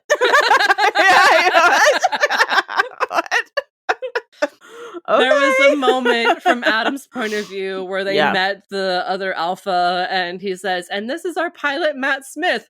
And the alpha just looks at him and is like, uh-huh. Sure. Like, sure. Sure, that's Matt Smith. If that's okay. what you're saying, then I'll go with it. I won't say anything in front of the vampires, but... He knew that wasn't Matt Smith, but he wasn't going to say... Follow their lead. Okay, follow the lead. So, yes, Mercy realizes in the next book that Bran would never abandon her. Bran loves her. Bran would burn the world down for her. Fuck every political everything. Her. He came to rescue his daughter. Yes, his daughter. His daughter. That's all I got to say on that. Yeah, he came to rescue her. She is his daughter. Yeah. It is a paternal feeling. Yes. That's all I will accept. That's all I will accept as well. And actually, it was kind of funny that Gary was brought up here because we didn't even talk about like when she originally met Gary. Oh yeah, that was that Fire Touched or Night Broken? Night Broken, maybe. I think Night Broken. Yeah, so she met her brother for the first time. Half brother, because Coyote is their dad. Yeah, and it's like fucking Coyote ruins everybody. This guy's so traumatized. He is so fucked up because of Coyote. Like he was in prison when they met, and she's like, and he's like, "This is the safest place for me. Coyote can't get me to do shit. He can't make me do anything. Yeah, I'm safe here." So he wants to be in prison, but then they ask him for help, and he breaks out and helps them. Yeah, and then he just kind of wanders around and shows up when he wants to show up. Yeah, just like everything else. So like the walking stick shows up when it wants. Coyote shows up when he wants, and he's so rude. He just assuming she gonna do stuff. Like, you know what? Rude ass. Rude. So yeah. The healer in this book, the healer who healed Mercy and then healed Adam later, she is half fae. She looks like she's maybe 10. Looks like she might have Down syndrome. But Bonaratu found her after World War I or World War II, and he keeps her. And Larry the Goblin King looked at her and said, you better not let the Fae know she's here, because if they find out, they will come take her, and they won't treat her as nicely as you do. So, again, I believe that is going to play a big role in the future because there are more half-fae children that keep popping up. And yes, this healer, she's very sweet. She loved Adam. Adam kissed her cheek and she just like died of happiness. It was so cute. God. And she was like babbling, telling him that he needed to go find Mercy and give Mercy a big hug. And he was like, I really want to, but I need to like talk and then I will go find Mercy. And she's like, oh, good. And then he kissed her cheek and she's like, ah. It was so cute. It was so cute. Yeah, that's going to come up again for sure. Absolutely. And you're right. There are a lot of little half-fae people running around here. Lots of them. And they all have all kind of interesting things they can do. And usually the fae don't like half-breeds because they're purists and bigots and, whatever. But now that they're realizing that these half-fae have some good powers that they need and or want. Yeah. Some of them have a lot more than they anticipated. Yeah. They're like, oh, shit. And that comes up later, which you will get into. Yes. Okay. Yes. All right, let's carry on. Book 11. We are almost to the finish line, y'all. We are almost there. Cursed. Book 11, Storm Curse. Yes. Just finished reading this one, too. So okay. There are a couple things in here right off the bat In the opening scene, Mercy is fighting a goblin, and she calls Larry the Goblin King for help, and he tells her that goblins can lie. Yes. Goblins can lie. So they have to put up a field of magical field around themselves, so like the fates that kill the Fae when they lie won't come in and kill them, but they can lie if they do this. So this goblin is saying, I'm innocent, I didn't kill the cop, I didn't kill the child, I didn't eat his eyes, I'm so innocent. And the werewolves are believing it, but Mercy's like, something's weird, and Larry's like, this is going to be really important. You need to know this. Goblins can lie. And don't tell anybody, especially not any Fae creatures, because the Fae want to know this. We have kept this secret forever, and if the other Fae ever found out, they would come for us, because normal Fae don't see goblins as, like, people. They become a liability like when they find out, like, they can lie. Oh, yes. Like, wait a minute. They'd take them all out. They would try to kill them all. Yes. So that was a very big, important moment that I was like, this is going to become even more important in future books. We need to highlight this. We need to memorize this. We need to remember and thank Larry the Goblin King. Yeah, thanks, Larry. Because, and like, also, wasn't there like a bunch of stuff with the Grey Lords in this book as well? Kind of. So the big plot are the witches, the Hardesty witches that we talked about with Frost. They sent him first. Now they're here. There's the one called Death, and then there's the one necromancer who can make zombies. So she's making zombie goats, zombie cows, zombie people. God. They're going around killing all the zombies. There's so They're many trying to zombies. take them all out. Yeah. So there's like zombies running everywhere. Ragged. Yeah. But in the meantime, Adam is working to create meetings between the Grey Lords and the human government, because they need to figure out a peace treaty of sorts. So that's this book. Like I said, the Hardesty witches, we learned about them in Burn Bright. They're here. They are very powerful. They are creating vampires like Frost. And Marsilia, when she figured that out through Mercy, Mercy's like, hey, do you know any witches who smell like Frost?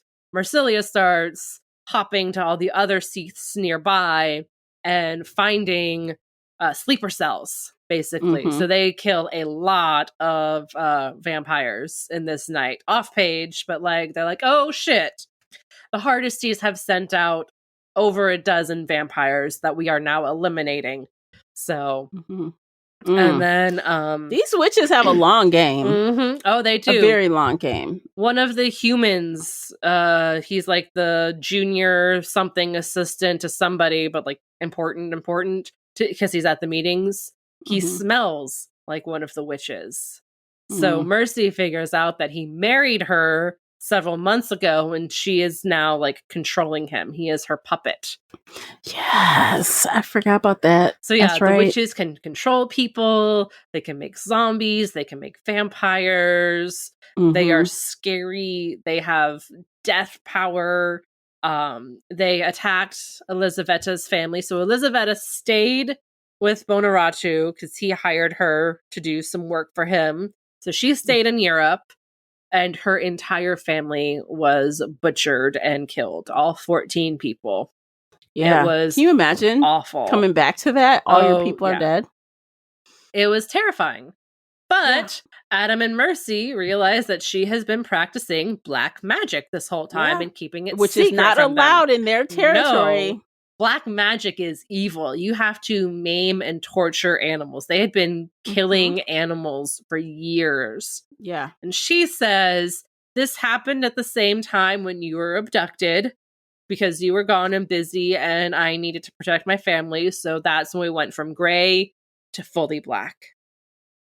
And that's Adam's like, I understand, because he does understand that she needs to protect her family, but he doesn't agree with it. So after they kill the Hardesty witches, Elizaveta does it with her magic. Now that she knows the death spell, she kills them with that death spell. takes their power, and then Adam says, nope, and breaks their neck. Now he's like, you've got to are go. The new enemy. You've got to go. And so he's really saddened by this. Like, for him, this would be akin to Mercy having to kill Z. Yeah, because I mean, he has known her for a really long time. You know, he decades. had like a relationship with, you know, not that kind of relationship. Although she would have liked one. She wanted that with him, but he did not. Yeah. She reminded him of one of his aunts. They spoke Russian together because Adam's mother was Russian, so they would speak Russian, and they had a very familial bond. Yes. But yeah, when she killed the witches and she gained their power, she actually unaged and looked like she was in her early 30s. Yeah. And then she starts kissing him and she's like, I wanted to do this forever. That scene was so gross. So gross. So gross. So Adam just snaps her neck and she's dead. And then he apologizes. And let's not forget, she leaves something with him before she dies, that bitch. She leaves him a little good parting gift. Yep, that's going to come up. You've read that. I haven't read that yet. But, and then it ends with Coyote saying that he instigated all of this and asked Mercy to kill these witches to save a dragon. It's like, all about really, the dragon. Yeah, so there's that. There's a lot more detail in this story, but I feel like I've kind of covered it. Yeah, those were the highlights, honestly. Those were the highlights. So that was book 11, right? Mm-hmm. So book 12, Smoke Bitten. This was interesting. Like so this one actually starts kind of strange because, you know, Mercy sees one of her neighbors. Mm-hmm. Like, what's going on? This woman is dead, you know, she can see ghosts. Don't forget, y'all, she can see ghosts. And the woman's just kind of saying something about her husband, like, and then she has to investigate, right? Like, what's going on? But Adam has had their bond shut down. That kind of, that happens first. Oh, really quick note. They have sex a lot in this book. Like, they have sex a lot in this book. She's talking about like, Storm Curse, y'all. Yeah, in Storm Curse. Sorry, I picked up the book. Look, I've been marked make out sesh. Yes. And I noticed that because I was like, I know in the future books that becomes an issue. So I want to make note that, like, yes, their sex life is very active, very healthy. They have sex like 4 times a night. Dear God, like it was, they're nudging all over the place. Yeah, they're nudging each other all over the place. It was just constant. And I feel like she did that more in this book because Silence Fallen, like they didn't have any time together. But to really highlight the fact that, like, yeah, they have a lot of sex. So when Adam says no more sex, it's a big deal. Yes. Yeah, because like all of a sudden Mercy realizes like, it's been a while. What's going on? And, you know, she knows something is wrong, but she's like, okay, he'll tell me when he's ready. But it just turns into this big fiasco. So it turns out she goes off to try to figure out what happened to the neighbor. She's investigating and she sees that the guy has been bitten by something. And she's like, what is this? You know? And so she starts sniffing around and she's like, okay, so it kind of takes off from there. And I think that was a pretty fun book overall. You know, they figured out about something that escaped from Underhill. That's basically what it was. So with the door in their backyard, something escaped before they made the official, like, and then it comes out that, you know, she made a deal with it, which is how she caught it in the first place. And they were trying to figure out, you know, all this. It was crazy. So like whoever gets bitten by the demon, they have like this smoke stuff and it can control you. So it's like it's taking over like a bunch of people, like all random accidents. The people, it's weird, but very interesting at the same time. But what else happens in this book? I don't know. Well, Adam's going through his shit. I don't remember how much is revealed. Okay, wait. I'm trying to remember. I don't want to overshoot. Is that this book where... Let me think. Is this the book where they have the showdown at Mercy's garage? And I think so. And he's like, why did you tell Bran about me? And he's in his other form. Was it this book? I think it's that book and not, because he's better in Soul Taken. Not fixed, but better, right? Yeah. So basically what ended up happening was, we'll just tell you what happened with Elizaveta. Mm-hmm. She basically spoke a curse into him right before he killed her. That basically, you are who you think you are, essentially. And Adam always thinks he's a monster. He thinks he's a monster. And he thinks everything he ever did was horrible. He just really is hard on himself. Because Christy did a lot of this to him. Like, yeah, it wasn't she did. just Adam being Adam. Like, no, his ex-wife really fucked him over. She did. So essentially, this whole book, his wolf is like trying to keep this monster in check. So like a couple of times, they had sex a few times, like twice in this book, like because she kind of like forced it and then he gave in and like opened the bond up. And a couple of times that happened. But like one time she'll wake up and the wolf is there, not Adam. Because the wolf is like trying to tamp it down. Yeah. And so eventually it comes out and he's like this scary looking, grotesque monster. And it's like, the fuck is going on? And Mercy is kind of scared, but not she's really. Like, this is like, this is still Adam. Weird, like, she's like, this is Adam. different. This is kind of not good. But she actually cussed him out in this form, So he gets mad because she knows something is wrong. The bond is out. Yep. She ends up talking to Bran, and Bran tells her, blow up the bond. And she's like, what the fuck does that mean? What does that mean? So she doesn't really know. So, eventually, I guess Adam heard some of this conversation. And so when they go to have a private conversation to her shop. And this is one of the craziest scenes. So he goes to turn off the cameras, goes to look at the cameras. He's in the shop. And then his voice changes. He has like a whole different persona about him. And she's like, what is going on? So she goes to talk to him and he says like, stay there, don't come out here. And she like, what? What the fuck? So come to find out, he's in this rare form. He's a monster, a full blown monster who actually tries to kill himself. And Mercy at that time, she figures out a way to like put a pearl in their bond and send him a message like, you fucking don't you dare kill yourself. Don't you dare. You'll regret it for the rest of your life. I'll drag your ass back here, basically. So he doesn't kill himself, but he goes for the gun. Damn. He's gonna do it. I'm like, oh my God. God so damn, Adam. Yeah. I'm like, your ass, he's broken. He's broken. Fuck Christy. Yeah. Christy did a lot of this to him. Yeah. And of course, also, he was in a war. So he feels guilty about killing people. Oh, he feels guilty even about children. Like a lot of people in his dreams or in his, when he thinks about them, a lot of them have blank faces except for the children. You can see the children. So it's like he really carries a lot of guilt about that. And she's trying to, so I guess essentially they seem to work through it at the end. Yeah, and the monster's still there. Yeah. He's under control. He's not feeling like he's going to just turn into the monster at any moment, but he's still there. Like the whole book he's fighting the monster while they're trying to find this, demon or whatever. But a fae creature that turned out to fucking be Rumpelstiltskin. Really? This book?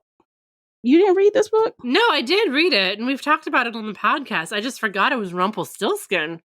Yeah, it was some dumb shit like Rumpelstiltskin. I'm like, damn. Because Uncle whatever, the Uncle Fae Mike. guy, Uncle Mike says something about like we can't say his name, and I think Beauclair comes and calls her and gives her some information as well, and he also says, I can't say this, but I can say that type of thing. And she's like, I don't know how she's thinking about some kind of, I don't remember how she came to this, but she makes a deal with him. Like, okay, we're going to fight or whatever, make a deal. And then at the end, she takes him to her ground, like her mental ground to fight. And of course, what's her ass shows up. Underhill shows up. Damn. Yeah, because he has her power because it was a deal they made. Yep. And she gave him the power to do all this stuff, and she wanted her power back because she was collecting all her shit back, and he didn't want to give it to her. And so, yeah, and she ended up calling him Rumpelstiltskin, and then he just goes. I'm like, the fuck, Rumpelstiltskin. I was like, okay, things just got really weird. Yeah, that's a weird. You don't remember that? I was tripping because it was Rumpelstiltskin. Don't. I remember, like, he's in the hare form and she's chasing him as the coyote, and then she's like, and then it bites her. I remember that because that's the beginning, but I forgot the Rumpelstiltskin part. Yeah, because he was just biting everybody and amassing power. As he bit people, he was amassing power. I remember that, but I did not remember the ending, so thank you. Yeah, so shrunk his ass back down to size, because the minute he, like, battled her on her ground, she was able to separate out, like, the power from Underhill. And then he was like, she cheated! Like, no, she didn't. She cheated. Yes. She didn't take it. That's what happened. Sorry. And he kind of just says, well, answer this one true question or something, some bullshit. And that's how she ends up calling him that. And I like that. Okay. Yeah, it was very different. I'm like, oh, I forgot about that shit. I kind of tripped out when I saw Rumpelstiltskin. I'm like, what? What? Yeah, but that was Smoke Bin. It was very interesting story. So you also just reread Soul Taken. Oh, Soul Taken. This was actually not my favorite. Shockingly, I only rated this 4 out of 5. Only 4 out of 5. Yeah. So in this one, it's essentially all about, I can't remember. It was called a scythe. Is that what they wanted to call it? And it was like this movie. They're like, oh, everyone's got to go see this movie. It's about this, and it turns out to be a real thing. It's a real Fae artifact. And at the beginning, let me go back. At the beginning of the book, they're all having a fun time, throwing pumpkins at each other in a maze, and they're having a good time. And then afterwards, they go and get steaks. They go to Uncle Mike's, and they have a great time. And at the end of that, before everyone leaves, he says, Sherwood, stay back a minute. We want to talk to you. And Zach stays. And, they have this conversation. And they have this, I know you are dominant, and we cannot carry on this way. Yes. What needs to happen? Ooh, let's talk it out. And then Sherwood's like, are you going to force me to have this conversation? They're like, okay.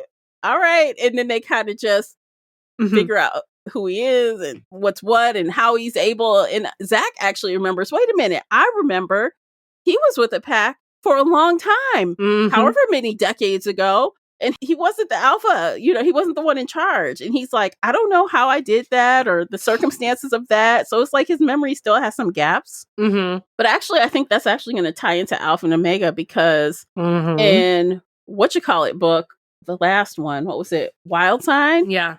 Bran was talking about how pissed off he was because Sherwood couldn't remember what happened with Leia because his memory. So now he kind of has his memory back, some of it. So that's kind of how it starts. That was happening in Stormcurse. I forgot to mention Sherwood. But yeah, his wolf would pop up. So as they dealt with witches, Sherwood, the human, would say, I don't know, I don't remember, I don't know what's going on.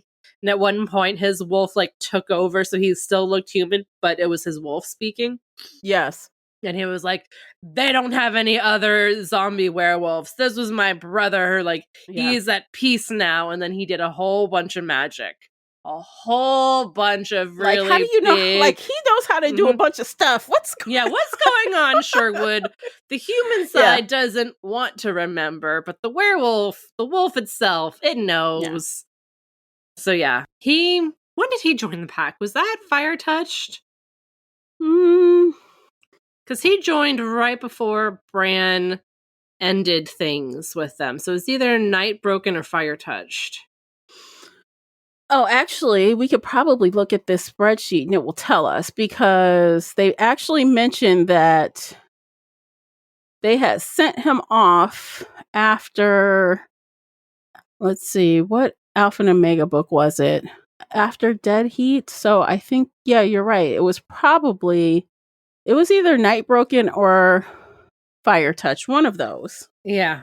I think it was Fire Touch, but I need to reread it to make sure. And Yeah, honestly, talking about all of this makes me want to reread everything.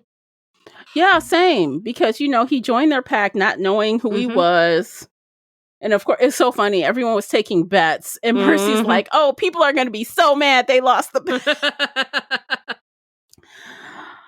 It's so funny. So, yeah. So that is how it kicked off. And then what happened? Well, this book is about Wolf, WULF. Yes. The witch slash wizard slash vampire creepy motherfucker. Marsilia's like little attack dog.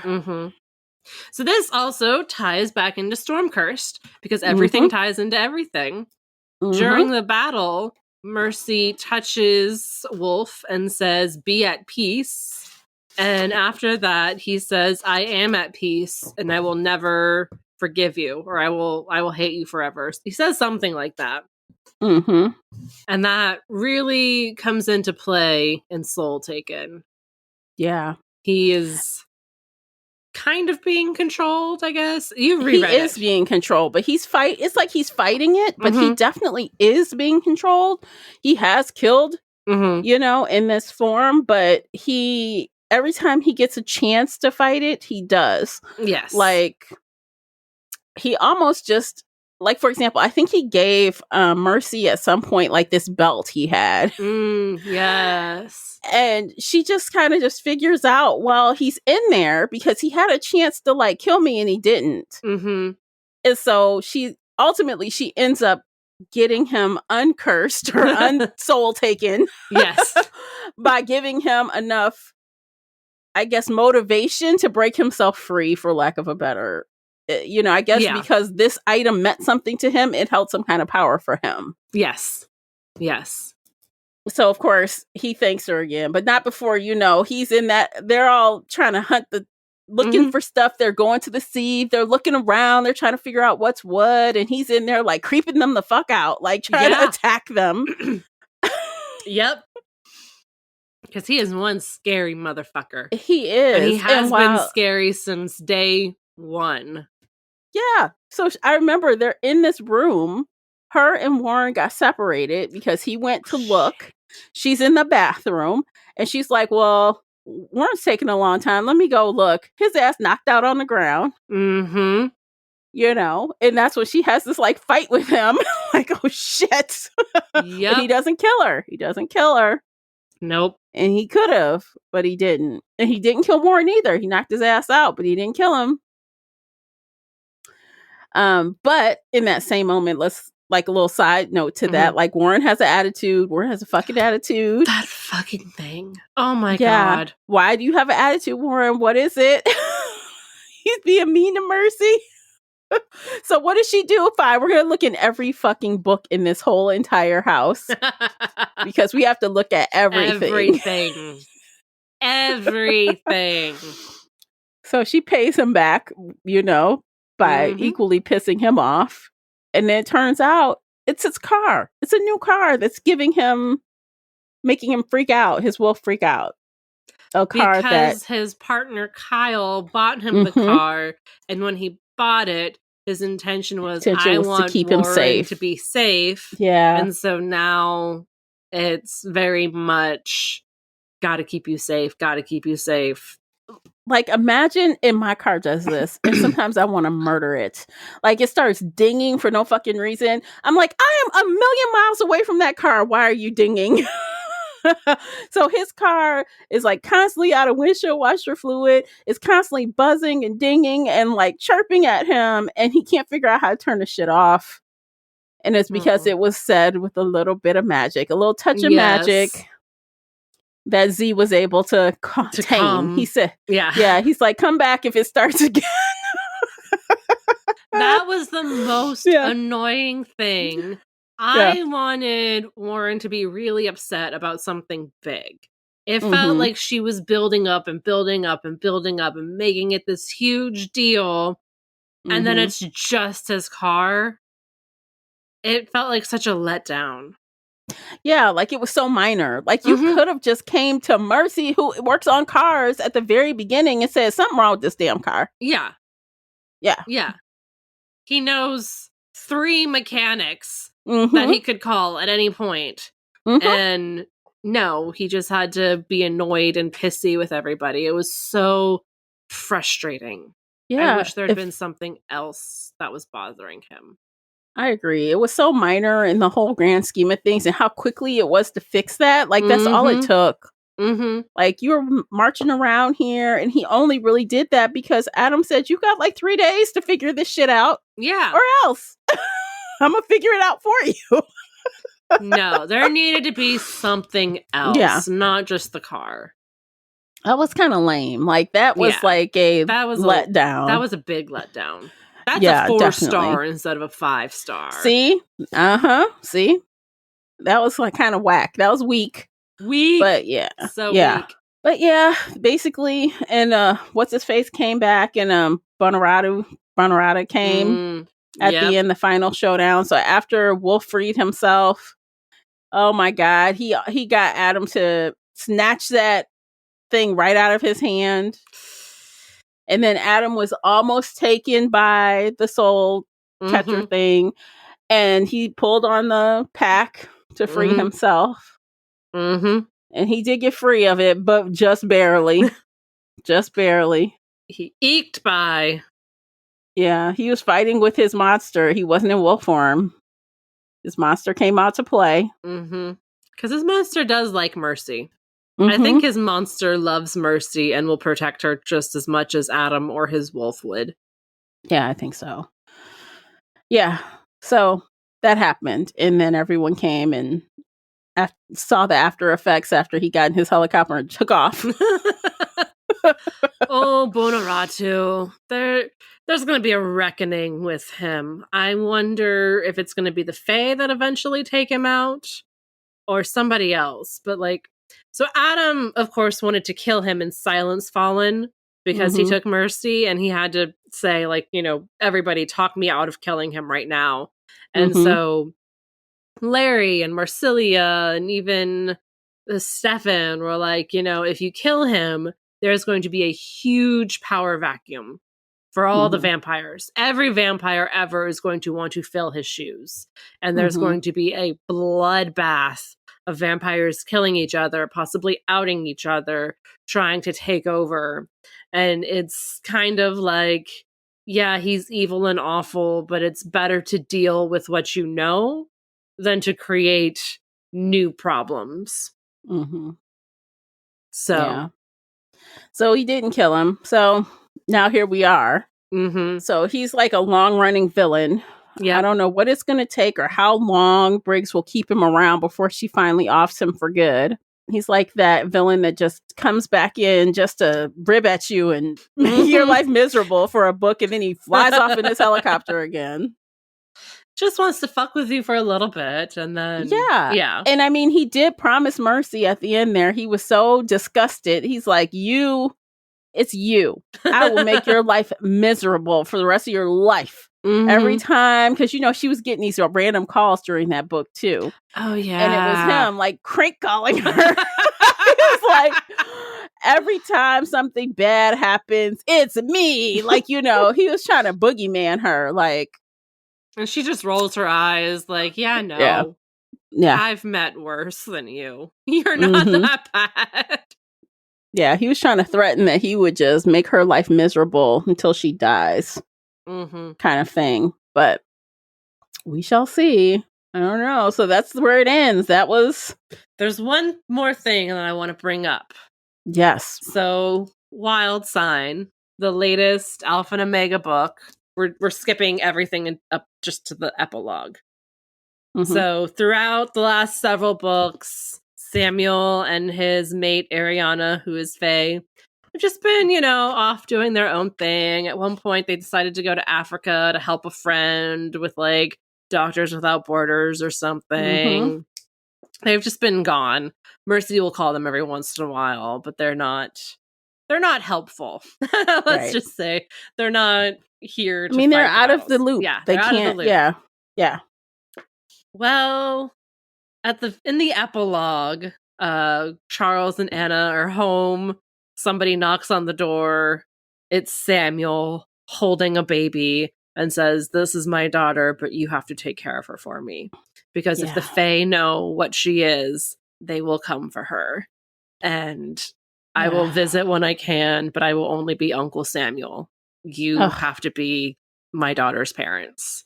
Yeah. And then he leaves. He doesn't even name the child. Mm-mm. Anna goes, "What's his name? What's her name?" You know? And he says, you figure it out. You name her. Yeah. Like, there's a Fae name because, his wife is Fae. Mm-hmm. But that doesn't matter. No one uses the Fae name. So you choose. Yeah. You choose. You figure it out. Mm-hmm. And so that is where the Alpha and Omega series ends. Or books end for now. The next book 7, comes out next year. So it's going to be really interesting. I know. I can't help but wonder if she's going to time jump at all. Because there's nothing worse than years of an infant. Mm-hmm. Well, let's see. So the next Mercy book takes place 2 months later. Mm-hmm. 2 months after Soul Taken, and I think Soul Taken was 1 month after Wild Sign. So technically, this is 3 months after they get the baby. So this baby's going to be 6 months old, maybe. This is a baby. My theory, because I haven't read this yet, I've used so much willpower not to open this book and devour it. I know, right? We've been rock stars with refraining. So good. I'm still I can't even crack the spine open because then I'll just start reading the synopsis on the side. But I think it's gonna be all about the baby. I think Adam and Mercy are going up and helping Charles and Anna with the baby because the Fae find out and they have to figure shit out. So you think she's going to Bran's area, back to where they are? I think so. I think they're going to Bran's pack. Okay. That's my theory. What's your theory? Honestly, I kind of feel like we're not done with Wolf. There's something there. Oh, absolutely. Yes. Well, I know we're not done, but I'm hoping we address it kind of sooner than later. Mm-hmm. Maybe it might be something with Stefan, or maybe something with, there's so many loose ends. Honestly, it could be anything. But I mean, honestly, the Hardesty witches are still out there. The government is still out there. There's shit going down with the Fae that needs to be addressed. Underhill's still a fucking problem. Underhill is a problem. Yeah. The other vampires, there are sleeper cells everywhere. Did they get every sleeper cell, or are there more? Bonaratu, who just promised to destroy Mercy's life. Wolf, does he feel at peace? Is Mercy helping him or making him worse? Now that he's free from this, what is he gonna do to Mercy?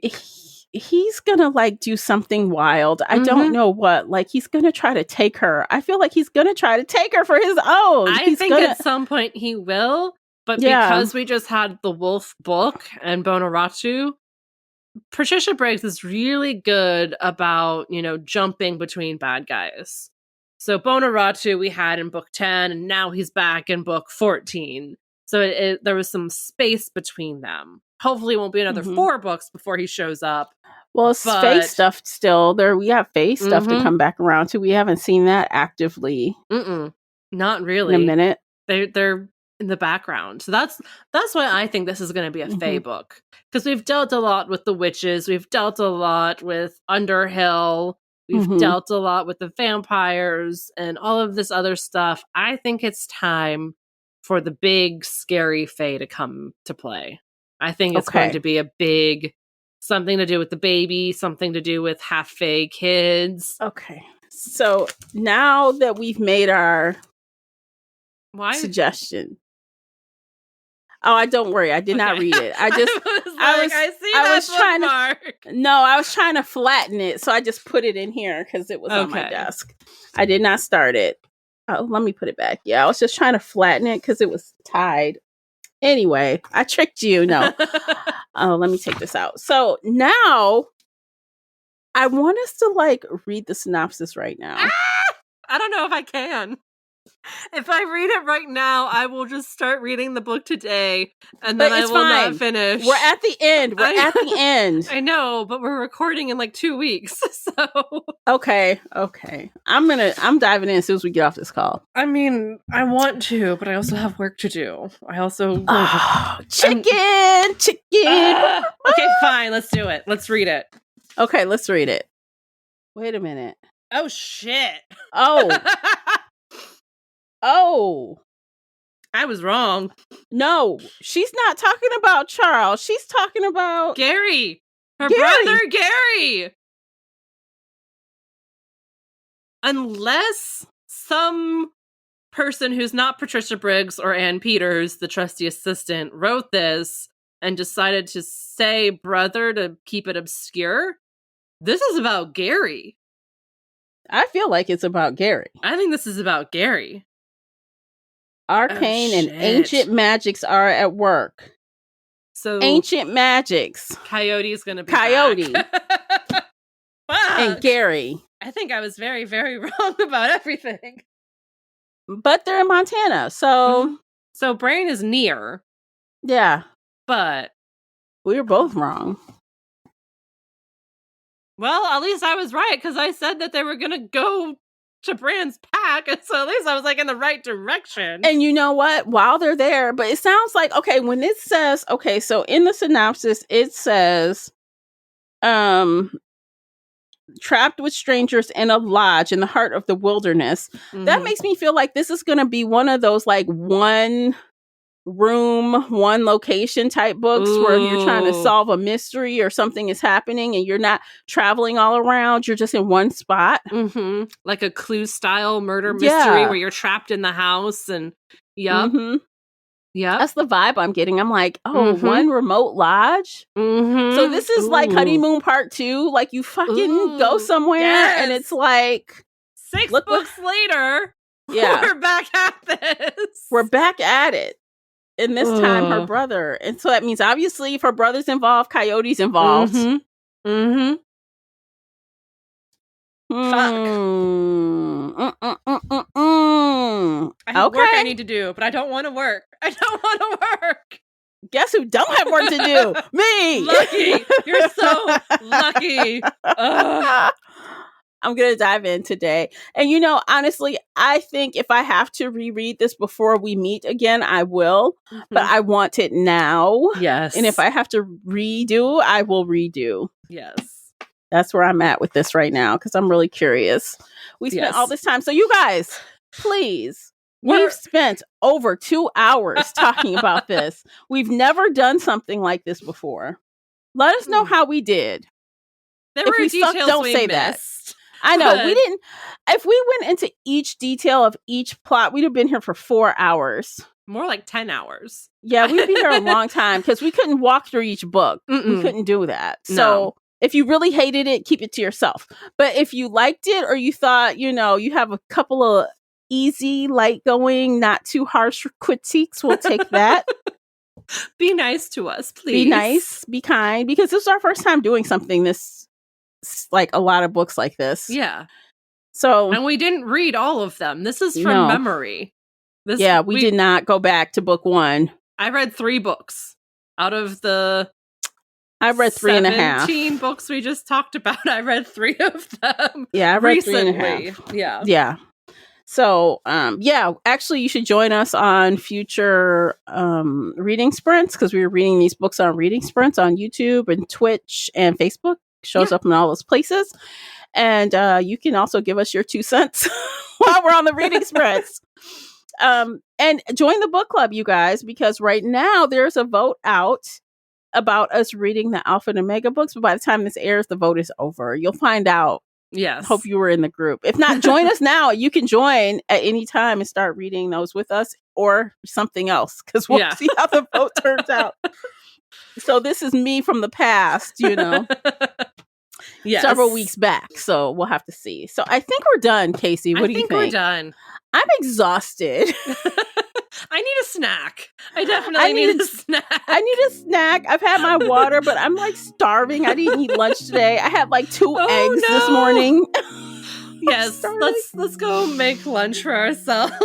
Yes. So hope you guys enjoyed this episode. If you're still listening, that means you listened to the entire thing, and we appreciate you greatly for doing that. So much. Thank you. Yes. Don't forget to like, share, subscribe, all the fun stuff. And we'll see you in the next one. Take care of yourselves. Bye, everybody. Bye, guys.